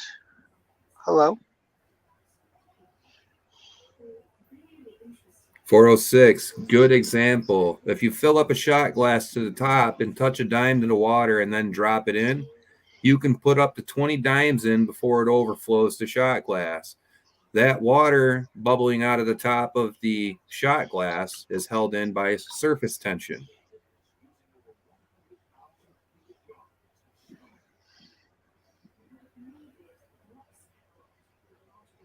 Good to know, James. Thank you. Dawn is more concentrated. I did notice that when I use Dawn, I go real light.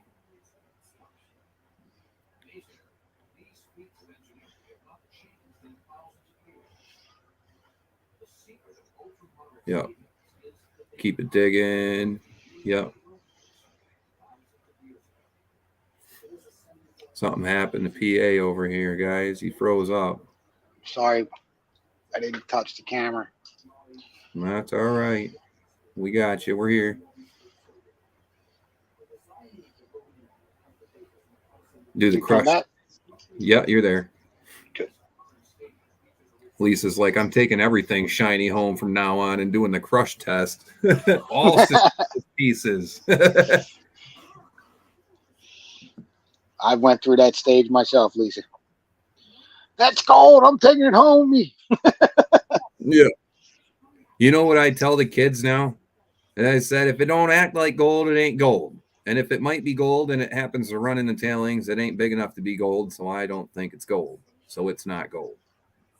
I used to bring home all the quartz and crush it up. And We don't have enough sulfides and stuff around here to be even worrying about ore like that. You got to dig down for that stuff. And even then, it's not rich.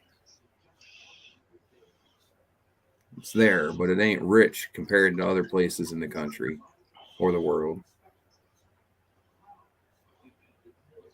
I got a piece of 1/4-inch base plate and an 8-inch piece of bollard, welded it on there, and I used that as a dolly pot.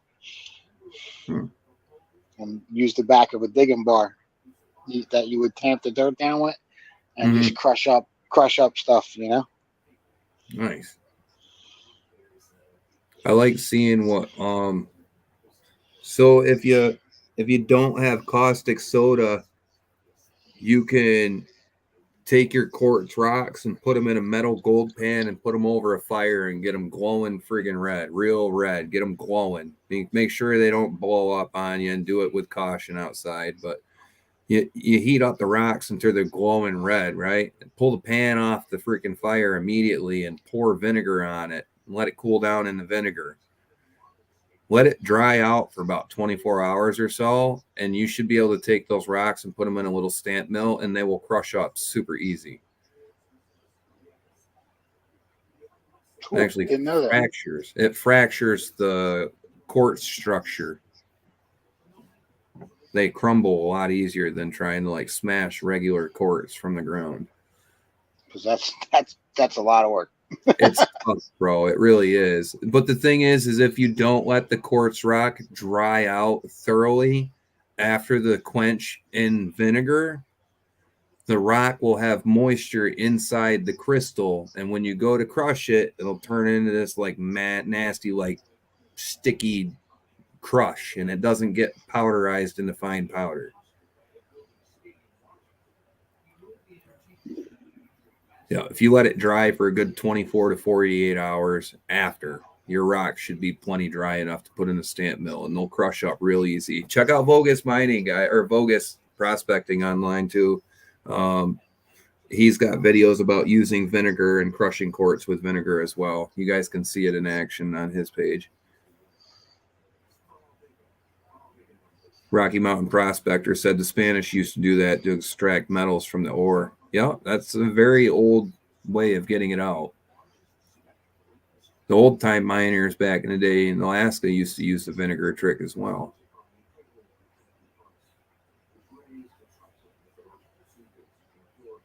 That's what I thought was cool about the Batea pan, is that the Mayans used to use those, made out of wood. Yep, they used to make them out of teak. Yep. I was trying to get my boy Napolindo from Indonesia to send me one. You put a string on it, you can double it as a hat, so you don't have to carry the darn thing out. Yeah, they had strings on them and just strapped them across their back in Indonesia. They find nice gold over there. Where's that? Indonesia. Yeah.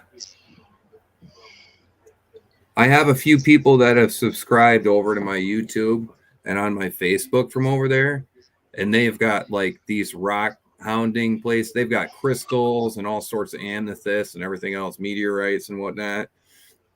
They've got a big shop and they sell a lot of stones from over there. I can't remember the person's name. It wasn't somebody I really noticed or whatnot. I just happened to remember that when you brought up Indonesia. Yeah, I watch Napolindo Percasa.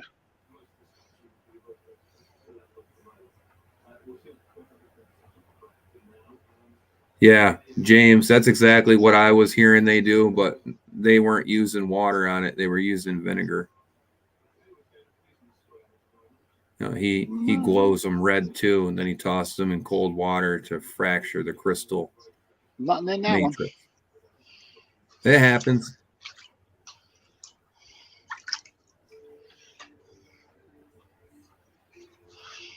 one. A lot of black sand here. 406, I did not know there was silica in teak. Did you know that? No. Neither did I, bro. Maybe I know that's they why use it in boats and everything else and like Rolls Royce trim and whatnot. I'm surprised that's got silica in it, huh? Pretty cool. I'll have to look that up. Thank you. Is that why it's so waterproof, I guess? I don't know. Teak is a very waterproof wood.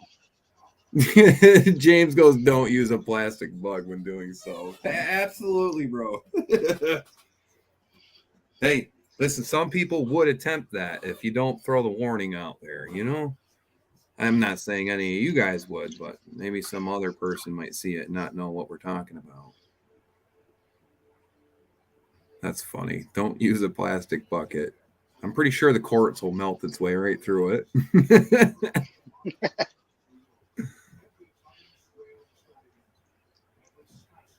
Little vinegar will shine up dull gold and take the flux off pores. Yup, that's true too. Good info, Patriot Prospecting and Outdoors. Dude, I love it when people got information like this. And share it. Yeah, yeah. Information is power, guys. I love it. Who has got a name Fluff and Stuff? Come on, dude. Who's that? Fluff's here? Lisa, What's up, Fluff and Fluff? Stuff. Cool. How are you, name. doll? She's from down under, guys. Oh, she's from down in Aussie too, huh? Mm-hmm. No shit. Yeah. What's up, mate? I got a few mates down there as well. Stacy said, I'm so full of useless information. Me too, bro. Oh, there she is. All that fluff and stuff. Yeah. Thanks for showing up.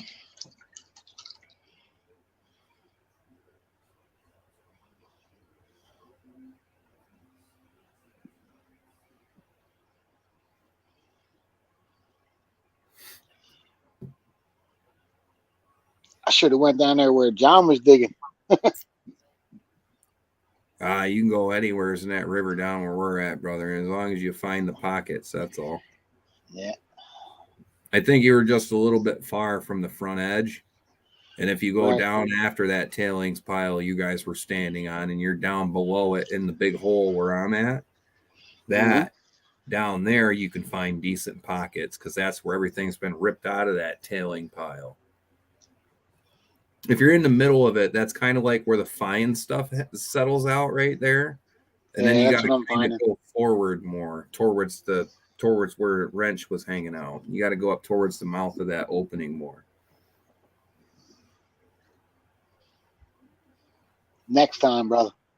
Hey, next time I'll be there too, brother. We'll get you ripping. Yeah, that's right. I'll tell you what, it's definitely closer to North Carolina.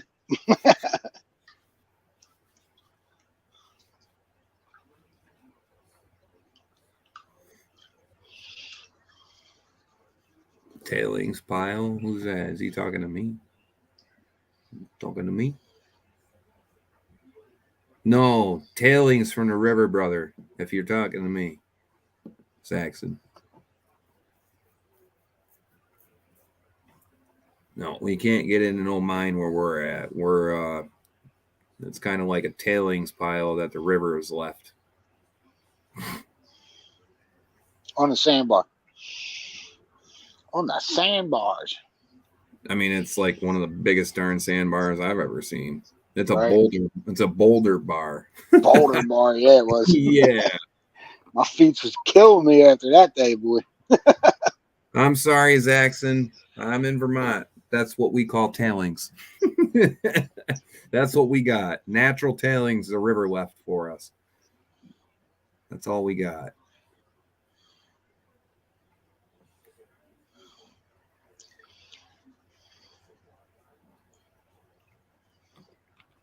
I guess I'm going dead again. This phone Yeah, is getting you're on my skipping it nerves. just a little bit, buddy. This phone is getting on my nerves. It's time for a new one. All of a sudden, it started cutting me off, man, out of the blue. They don't want us having fun over here. I hope not. I said to the guy at the phone store, I got a screen protector for it the other day. I said, how long before my upgrade? He's like, 9 months. Mm-hmm.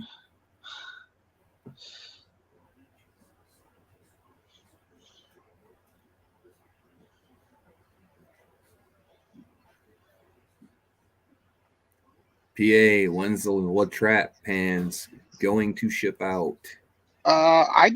They just took my money the other day, so I'm assuming they're going to be shipping real soon. Yeah. Yeah.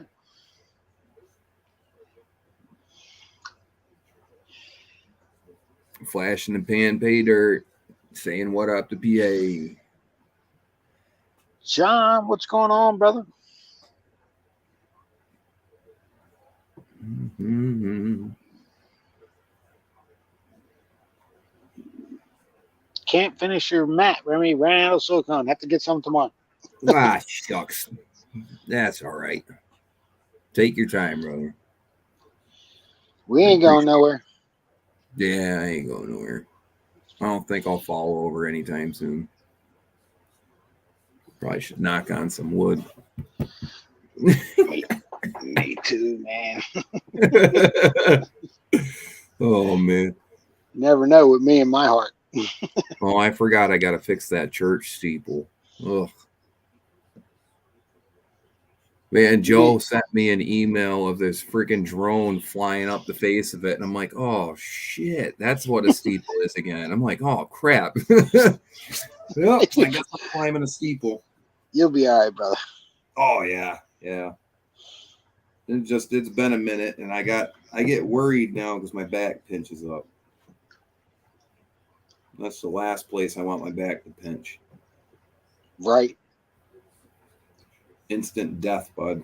That's a long fall.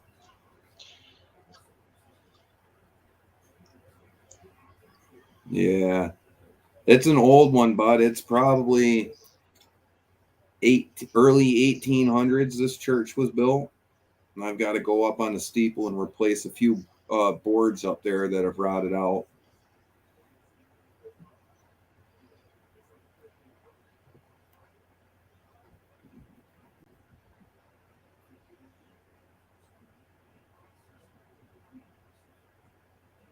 That's cool. Yeah, this is my first time helping out a local church over here. I'm from New York and haven't really been to church much in my life. My family was pastors, reverends, blah, blah, blah. The whole nine. The old lady's Christian. She's from over in Michigan. Yes. A Michigander? Yeah, no, I call her a Michigilder.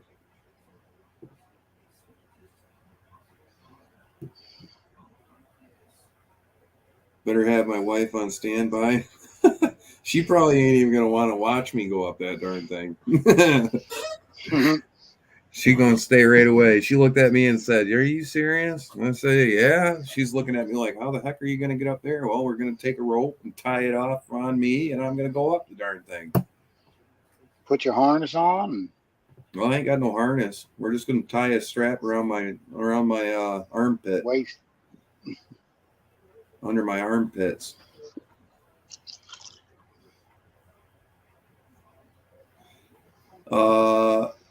Since you work on churches, Rocky Mountain Prospector, do you have any tips about getting up on the steeples? Like how we should go about getting up on there? Yeah, be careful.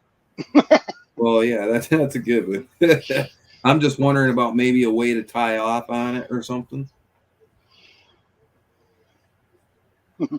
I used to do brick pointing and ended up falling off one and was hanging there for about 20 minutes till they came around from the other side of the church. I said, "Hi guys, can you get me down?"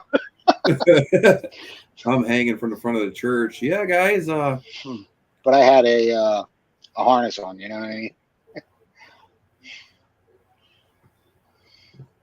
Back in my younger day when I used to get all banged up. I think Flash in the Pan's trying to talk to Wrench. Wrench ain't here right now.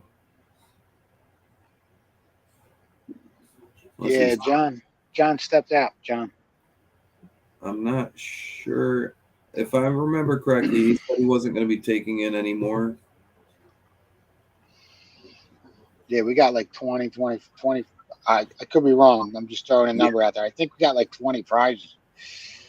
Everybody is extremely appreciated for all the help and whatnot, but I can see where he's coming from. We have to understand that there's going to be shipping on all of these items as well, and people are going to have to be donating their money to ship these things out. When this list gets so big, it's just going to end up becoming more of a hassle for Wrench and everybody who are trying to help than it's going to be to help. So at this time and point, I completely agree with him on holding back on more items to Huck.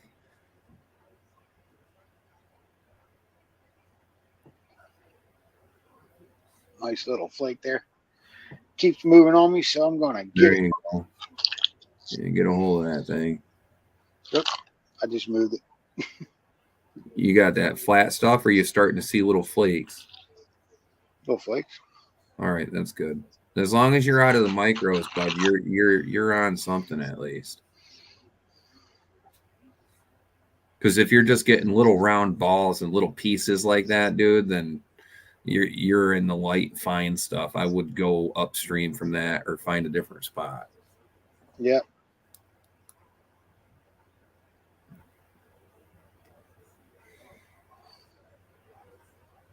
Joey got that video posted finally.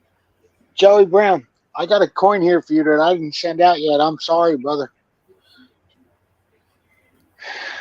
But here it is. I will get it out to you this week. I apologize, my friend. There's a lot going on. A lot of stuff for James going on right now. So lots of stuff to handle.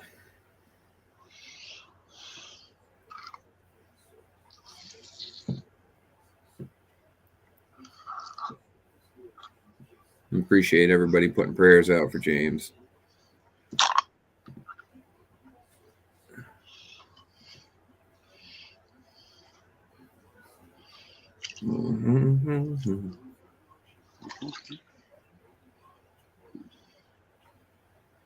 Yeah, Joey, I got your test and I responded to it.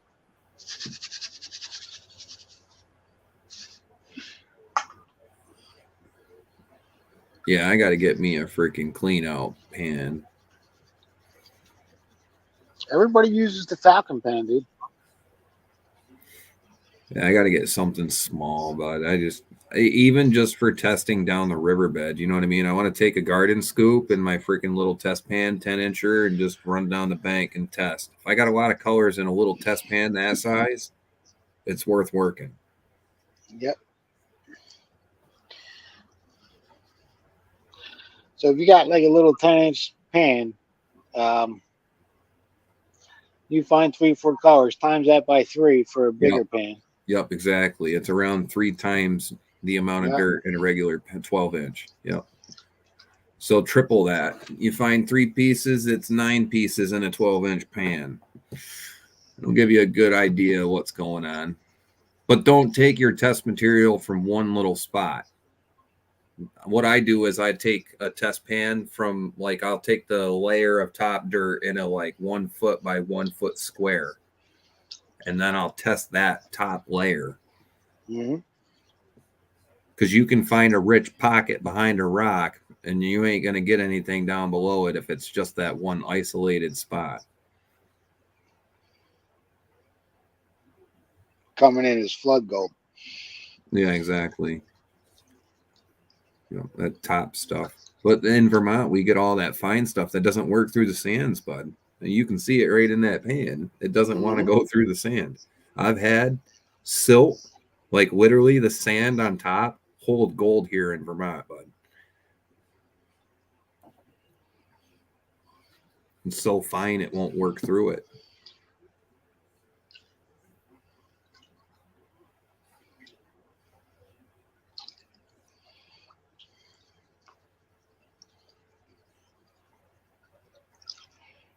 Heath was saying just to the other side of what you worked, PA, probably 2 more into the river where you had where the Green Mountain Gold Trap was sitting.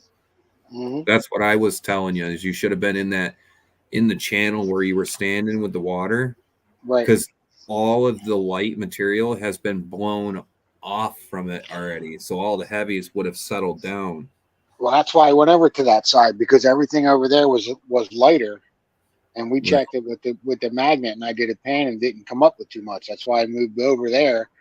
Mm-hmm. And Joseph was with me when I was looking, and he was like, "Yeah, it'd probably be better to dig over here."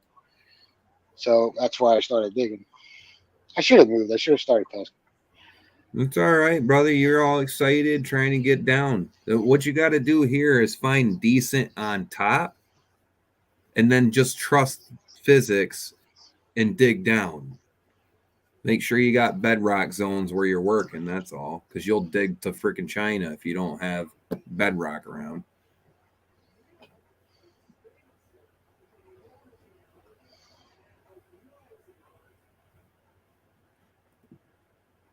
You there, brother? My phone sucks. All right. Oh, well, what's up, everybody?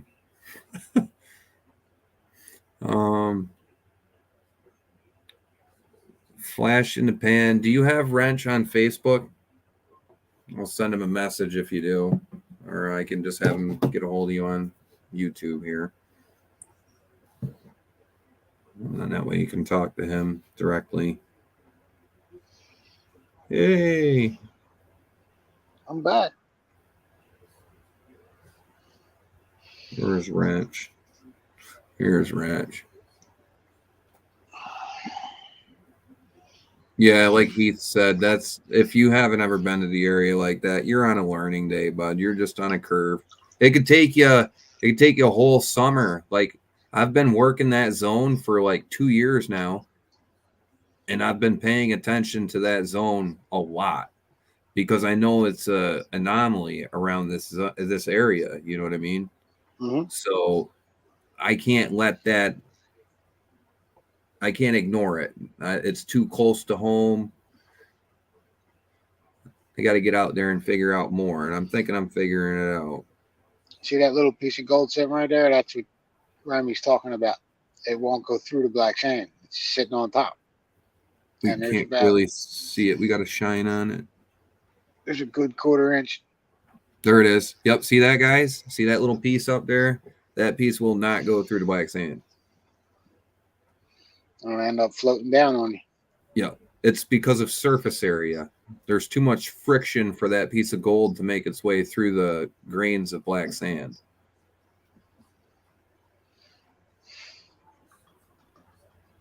It's just staying on top.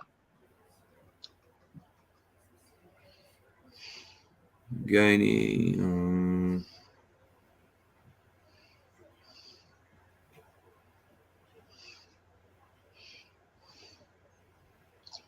Pardon me, everybody. I'm just texting Wrench real quick.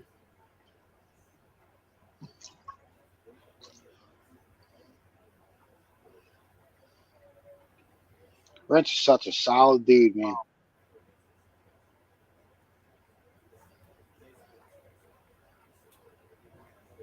I'll see if he can get you plugged in, buddy. But I think he was trying to actually stop adding stuff to the list because they were just so ginormous of a a winter pile here. Yeah, on that October 8th, I may cancel my live and just run with Johnny that night because It's going to be big. it's going to be a long live with all those prizes, you know. Yeah. Yes, you're right, Heath. Everything has changed quite a bit down there. Our flood has definitely rearranged the riverbeds.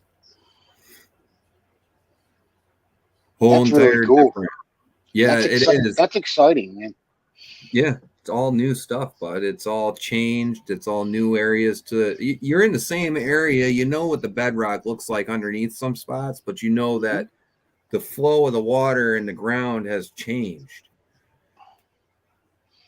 And there's like areas exposed that haven't been exposed in thousands of years too. Yeah, like Joe's video with all that the concretion up there, the red stuff. Caliche. Conglomerates, yeah. Yeah, it's caliche. Red caliche. You know what's happening is that's on the bedrock on the backside of that mountain, and it's actually sliding down the mountain bedrock, and that's why it's leaching all the sulfides out into the river right there. Because where you guys were working when I first met you guys, in that back corner where the bedrock is, if you look underneath the bank, you can see the same sulfides leaking out of the ground on the bedrock layer.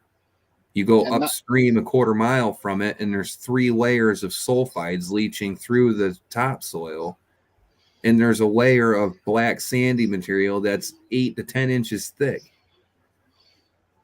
Not to mention that there was a bank on that other side of that river that's completely gone now. Yeah, that's where it ripped it all out. That's why we seen the sulfides leaching out. We never knew that was there. The river ripped a good 6 feet of the bank out.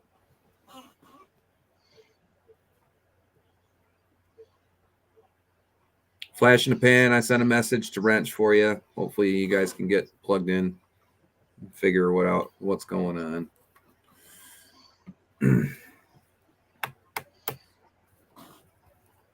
Humble Apple Crumble.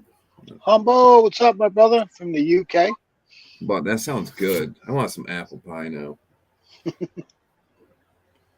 I want that country apple pie now. That sounds good.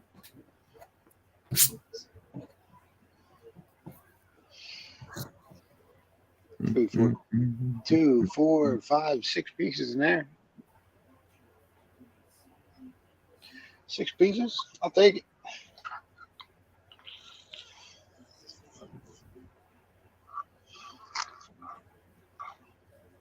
What do you mean try 10?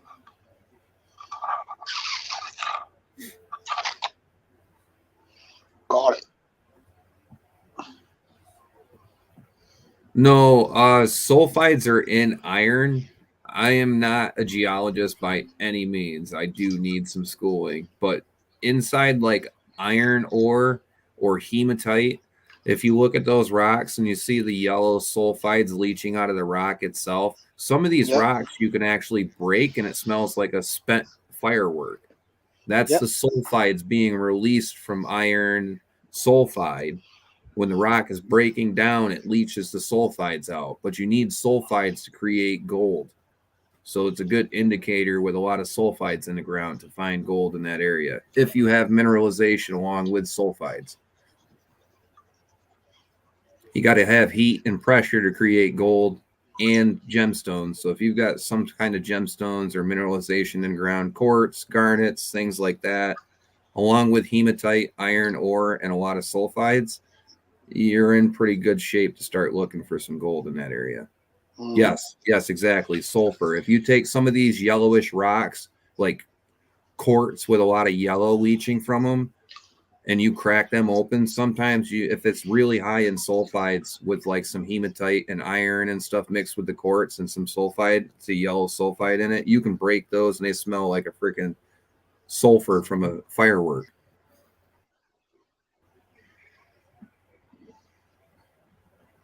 Rotten egg, fart smell. That's what it is.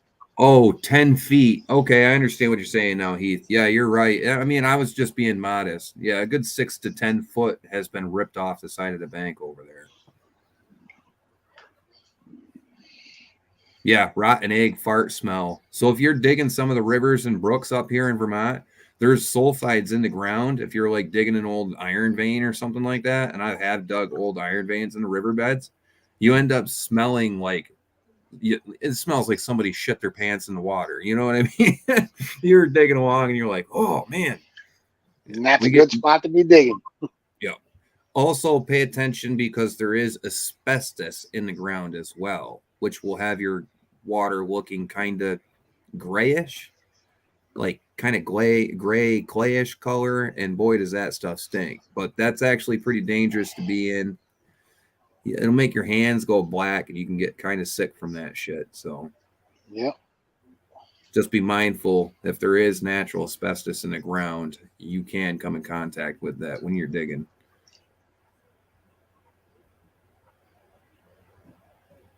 Yes, that rock you handed me that day when we were looking on the opposite side. Yeah, I smacked that rock and it smelled like a straight spent bottle rocket. Yeah, exactly like that.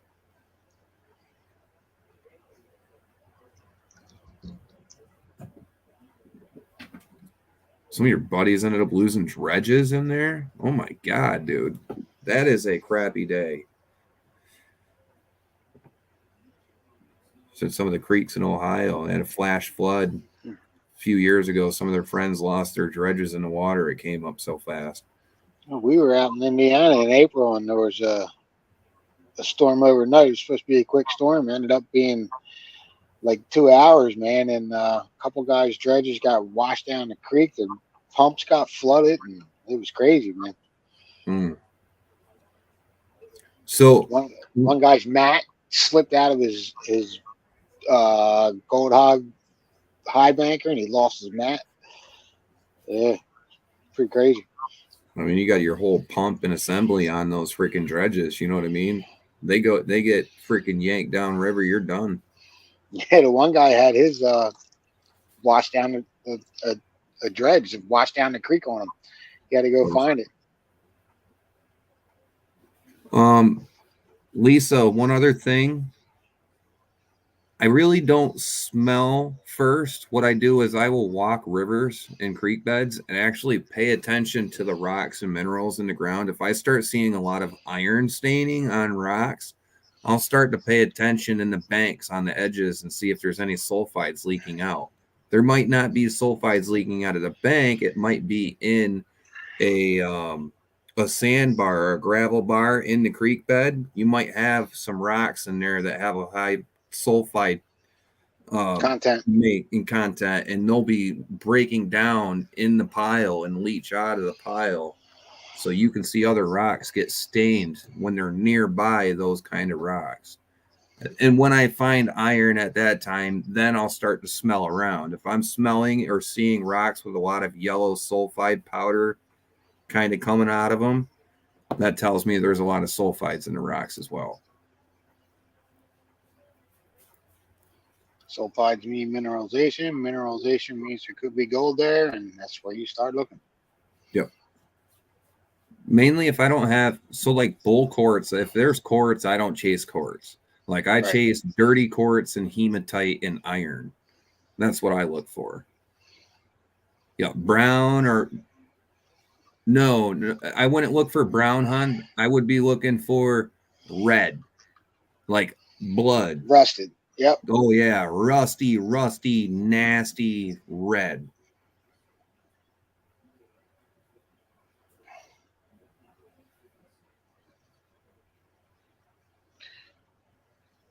Sometimes you can find old veins in the banks that have rotted over thousands and thousands, millions of years, right? So there was a fissure in the ground and they could fill with iron and they would rot back and you would end up with these iron bands underneath the creek beds. And I've dug them before where they're about 8 to 10 inches thick. And I'm talking when I'm standing in the water, it looks like somebody got murdered.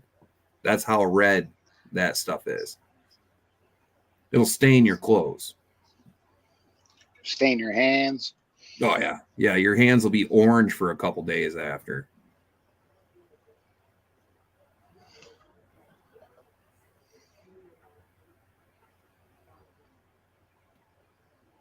Yeah, just keep in mind for sulfides. You got to have sulfides.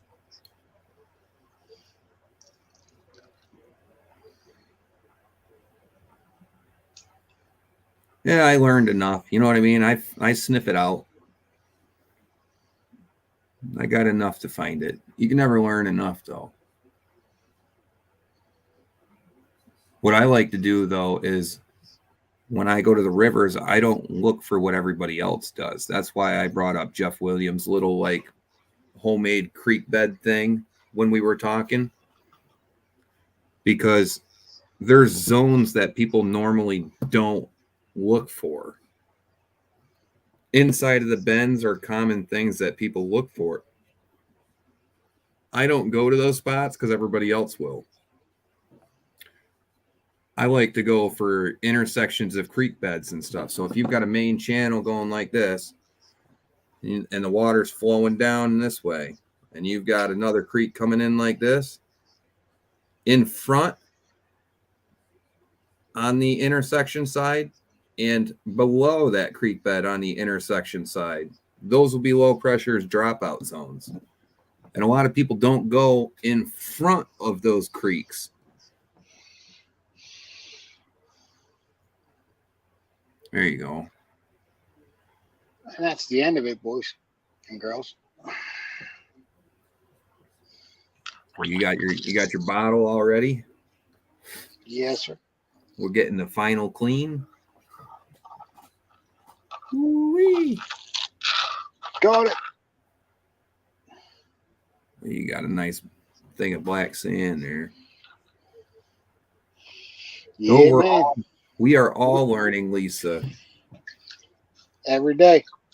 Absolutely. I like to say, if I don't learn something new every day, I'm not doing it right. Need some advice. What do you use for a scale under $25 these days? Yeah, right. Inflation. I have a hard time finding any under about $30. Yeah, they're like $30. Yeah. Cheap little scale. Just a regular digital like you would use for recreational activities back in the day.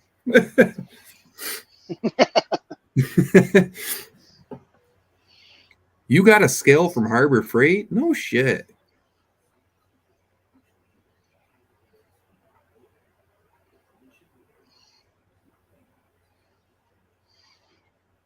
Fairbanks, Alaska. Man, it sounds so beautiful. Just hearing Alaska. Oh. Oh, I got to see how you did, bud.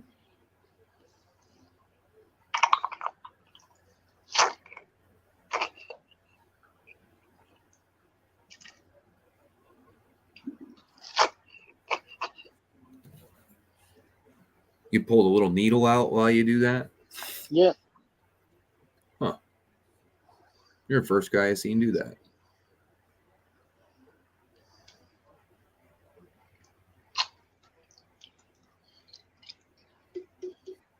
I always feel like a piece gets stuck in there, and I'm like shaking it out for 3 minutes after.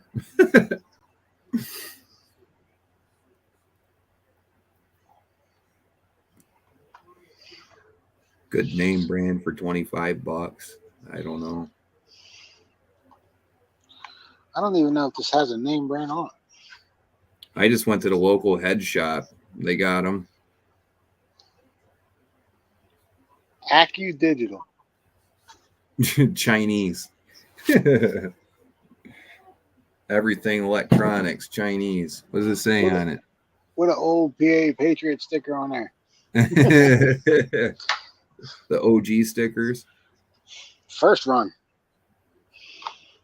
Yeah, there ain't too much here. Not too much. I sent John a message at his website. Wrench said, "What's up, Wrench?" I got his attention for a minute. Oh, we know you were, brother. You are okay.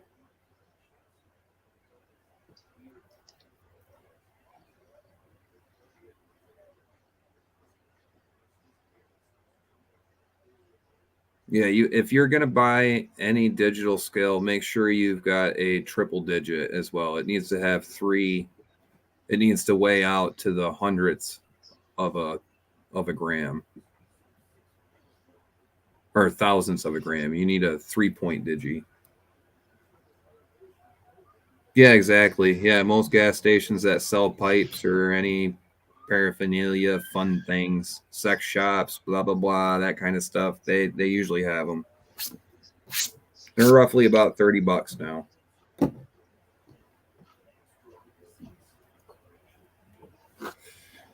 Lisa said she got hers at Quartzite Gold and Gem Show for $10.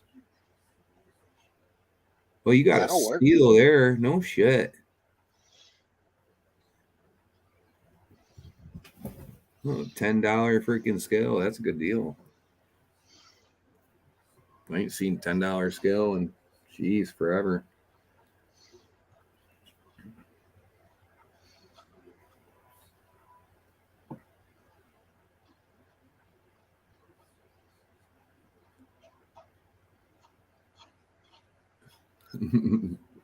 Night wrench.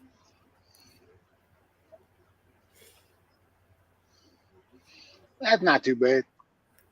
Nah, not bad at all. A little bit of shiny. Yeah, you got to get up further, brother. You can Yep. come back up. I'll put you in a good spot. That'll work. And I'll show you why it's a good spot. Between day 1 and day 2, probably 0.1. That's okay. Yeah, I had fun. Bud, you got gold out of dirt. Yep. That's the fun thing. That's what matters. Yeah. I was a bit surprised on my last 6-bucket run, bud. That's enough to weigh. Yeah, I was a little bit surprised. And I'm on the outside of the bend too, bud. So all that gold I had that picture of, that's on the outside of the bend. That is not on the inside. Which is kind of amazing because if that's the outside of the bend, bro, and I get on the other side, next day I go out, I'm going to start on the other side of the river, dig down to the bedrock, and then start working out to the middle of the river again. Right. I got But you. I'll be on the inside of the bend this time. Shit, I got to meet Remy out there, Brad. What's that? Brad said, you made memories and was out on the river. Any AU is a bonus. Oh, yeah. Hey, I met some cool people, dude. That was the best thing about it. Back ass, what's up, brother? FusionGlobal.com. Works great. Comes in a waterproof case. Huh. That's a scale, bud? A digital scale, waterproof? Waterproof case?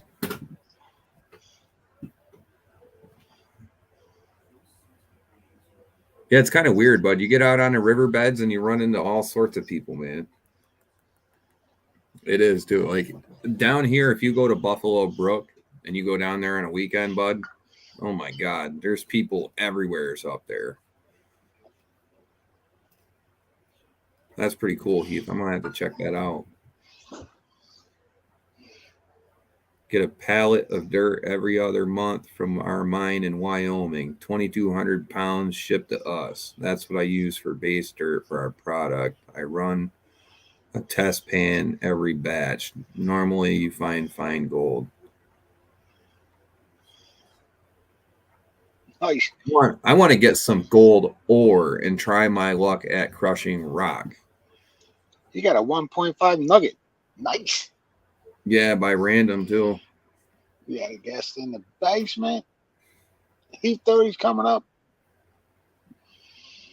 Yo, Heat. Evening. What's Yes, up, brother? Here's the What's scale up? I got. It's in a nice little case. Oh, dude, you weren't kidding. That's cool. Yeah. And you can put batteries in it, or you can plug it into a USB cord to charge it. Oh, Nice so it's scale. all Oh, it's built like that. Yeah. Nice. Oh, dude, I'm definitely checking that out. It's got the little weight with it and all that. Yep. I'm gearing up to head to bed for a nap before my overnight double shift at Amazon. That's a mouthful, Yeah. but I could use PayPal Cash App info one more time for James Culver at Benny, please. Comes with a little screwdriver to open up the back and the USB cord. Dude, that's pretty cool, man. Like, I thought you were just talking about like maybe a case, but it's like all built on it Yeah, it's a Fusion Bio digital scale. and it's rechargeable. Excuse Yep. me, guys. Wrench. It's $wrench 6381. Lisa is Wrench's Cash App. I'm not sure if James is PayPal though.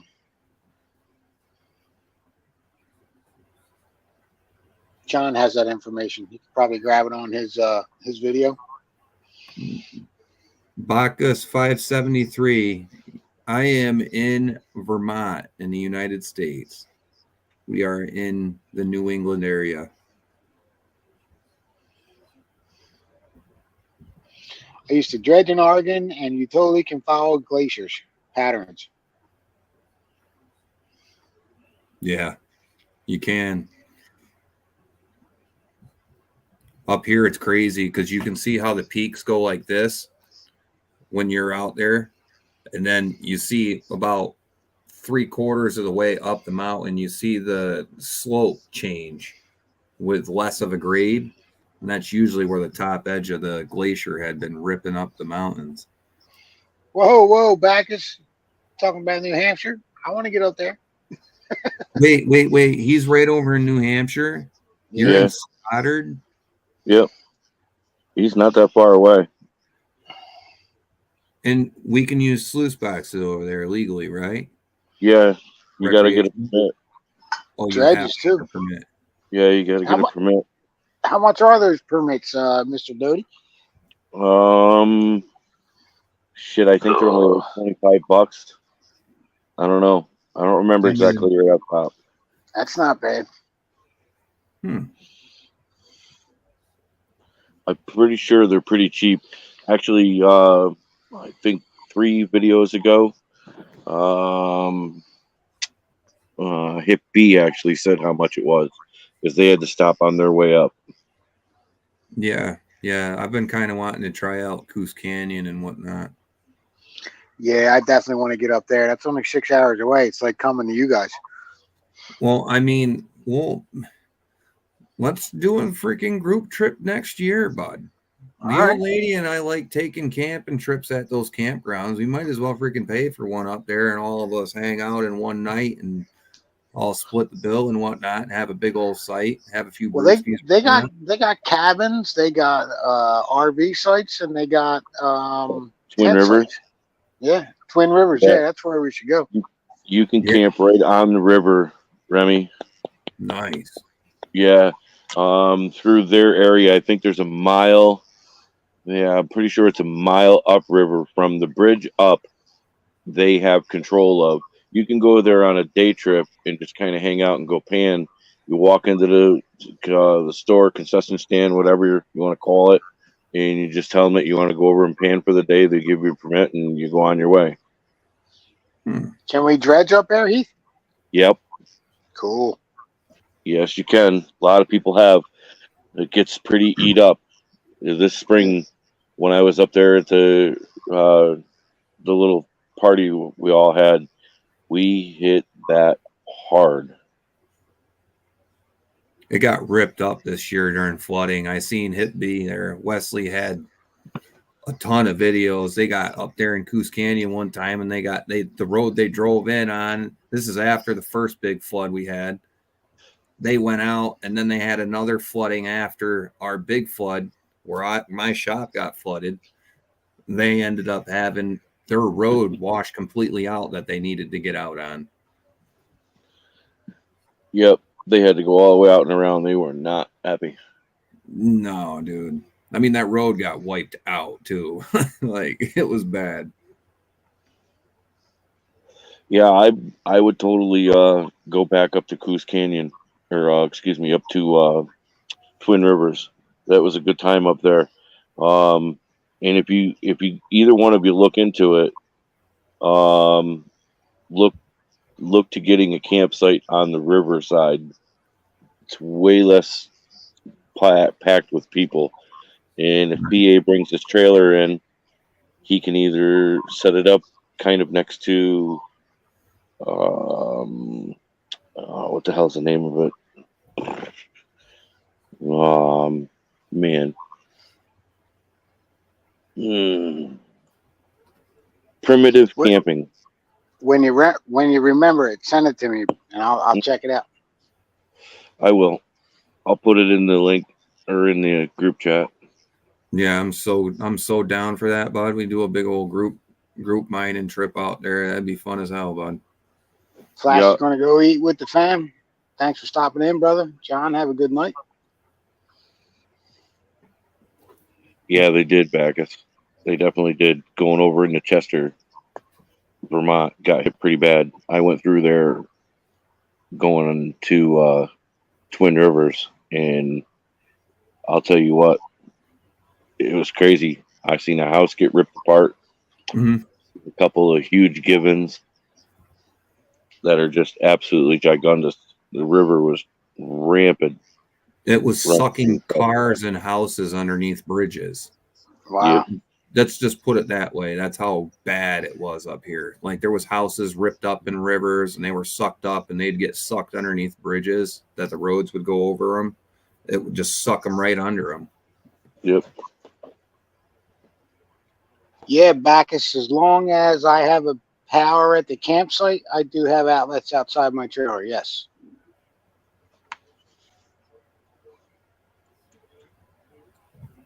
Yeah. That'd be super cool. And if not, I bring a generator, but I don't know if you can run them all night. So, well, what about those freaking quiet ones from over here at Harbor Freight, dude? Those things are super. The little whisper ones. Yeah, the little 2-stroke jobber. Those are quiet.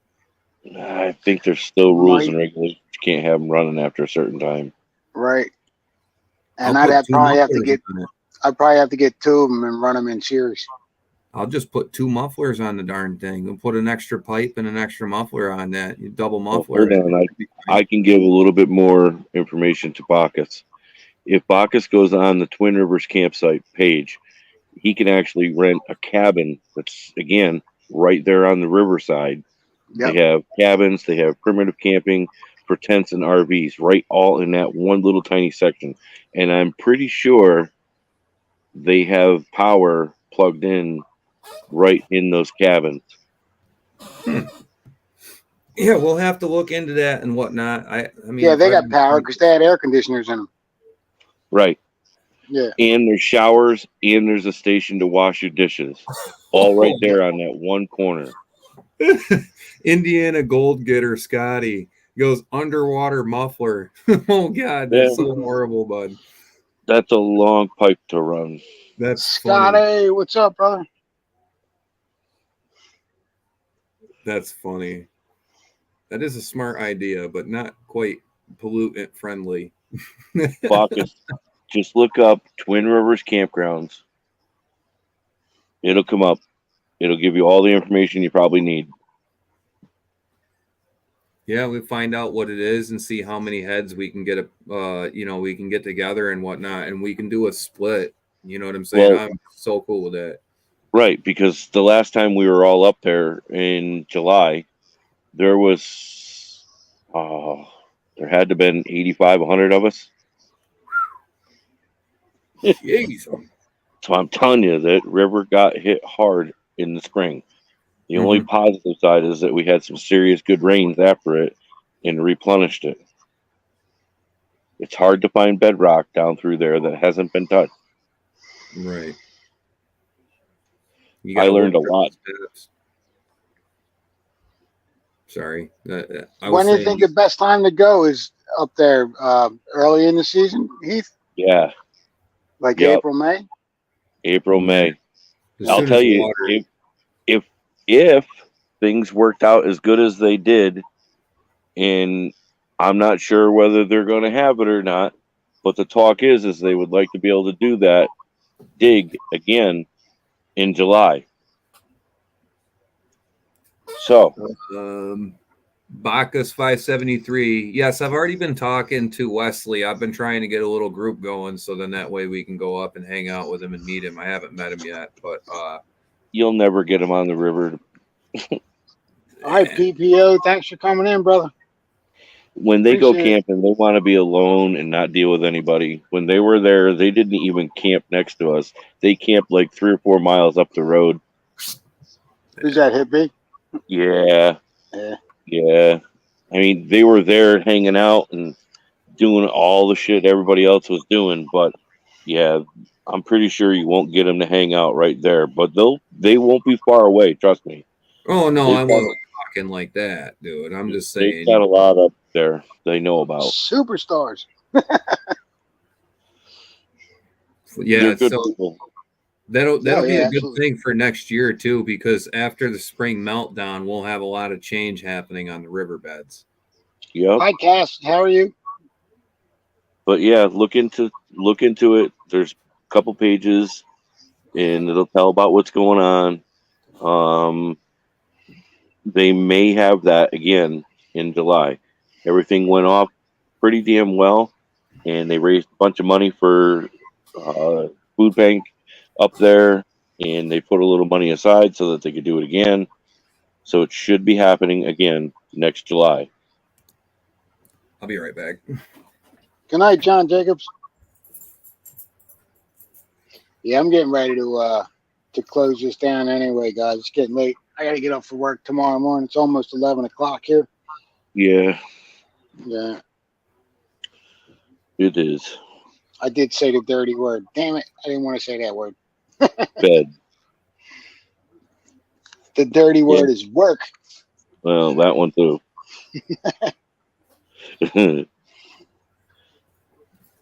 No, that's understandable. I pulled out 10 tree stumps today.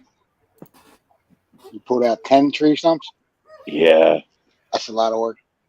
yeah. It was a lot of work. Prospector Jason E. Miner saying naughty, naughty, PA.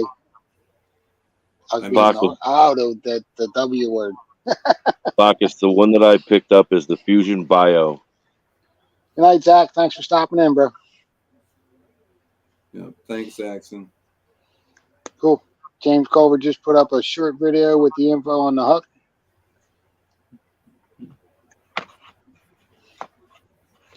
But Remy, thank you for coming up, brother. We're gonna shut this down. I got to get up for work tomorrow. Absolutely. We all got So, stuff. Thanks Yep. for having me. Heath, thanks for coming up. Appreciate it. Yeah, man. No problem. Enjoy your evening, guys.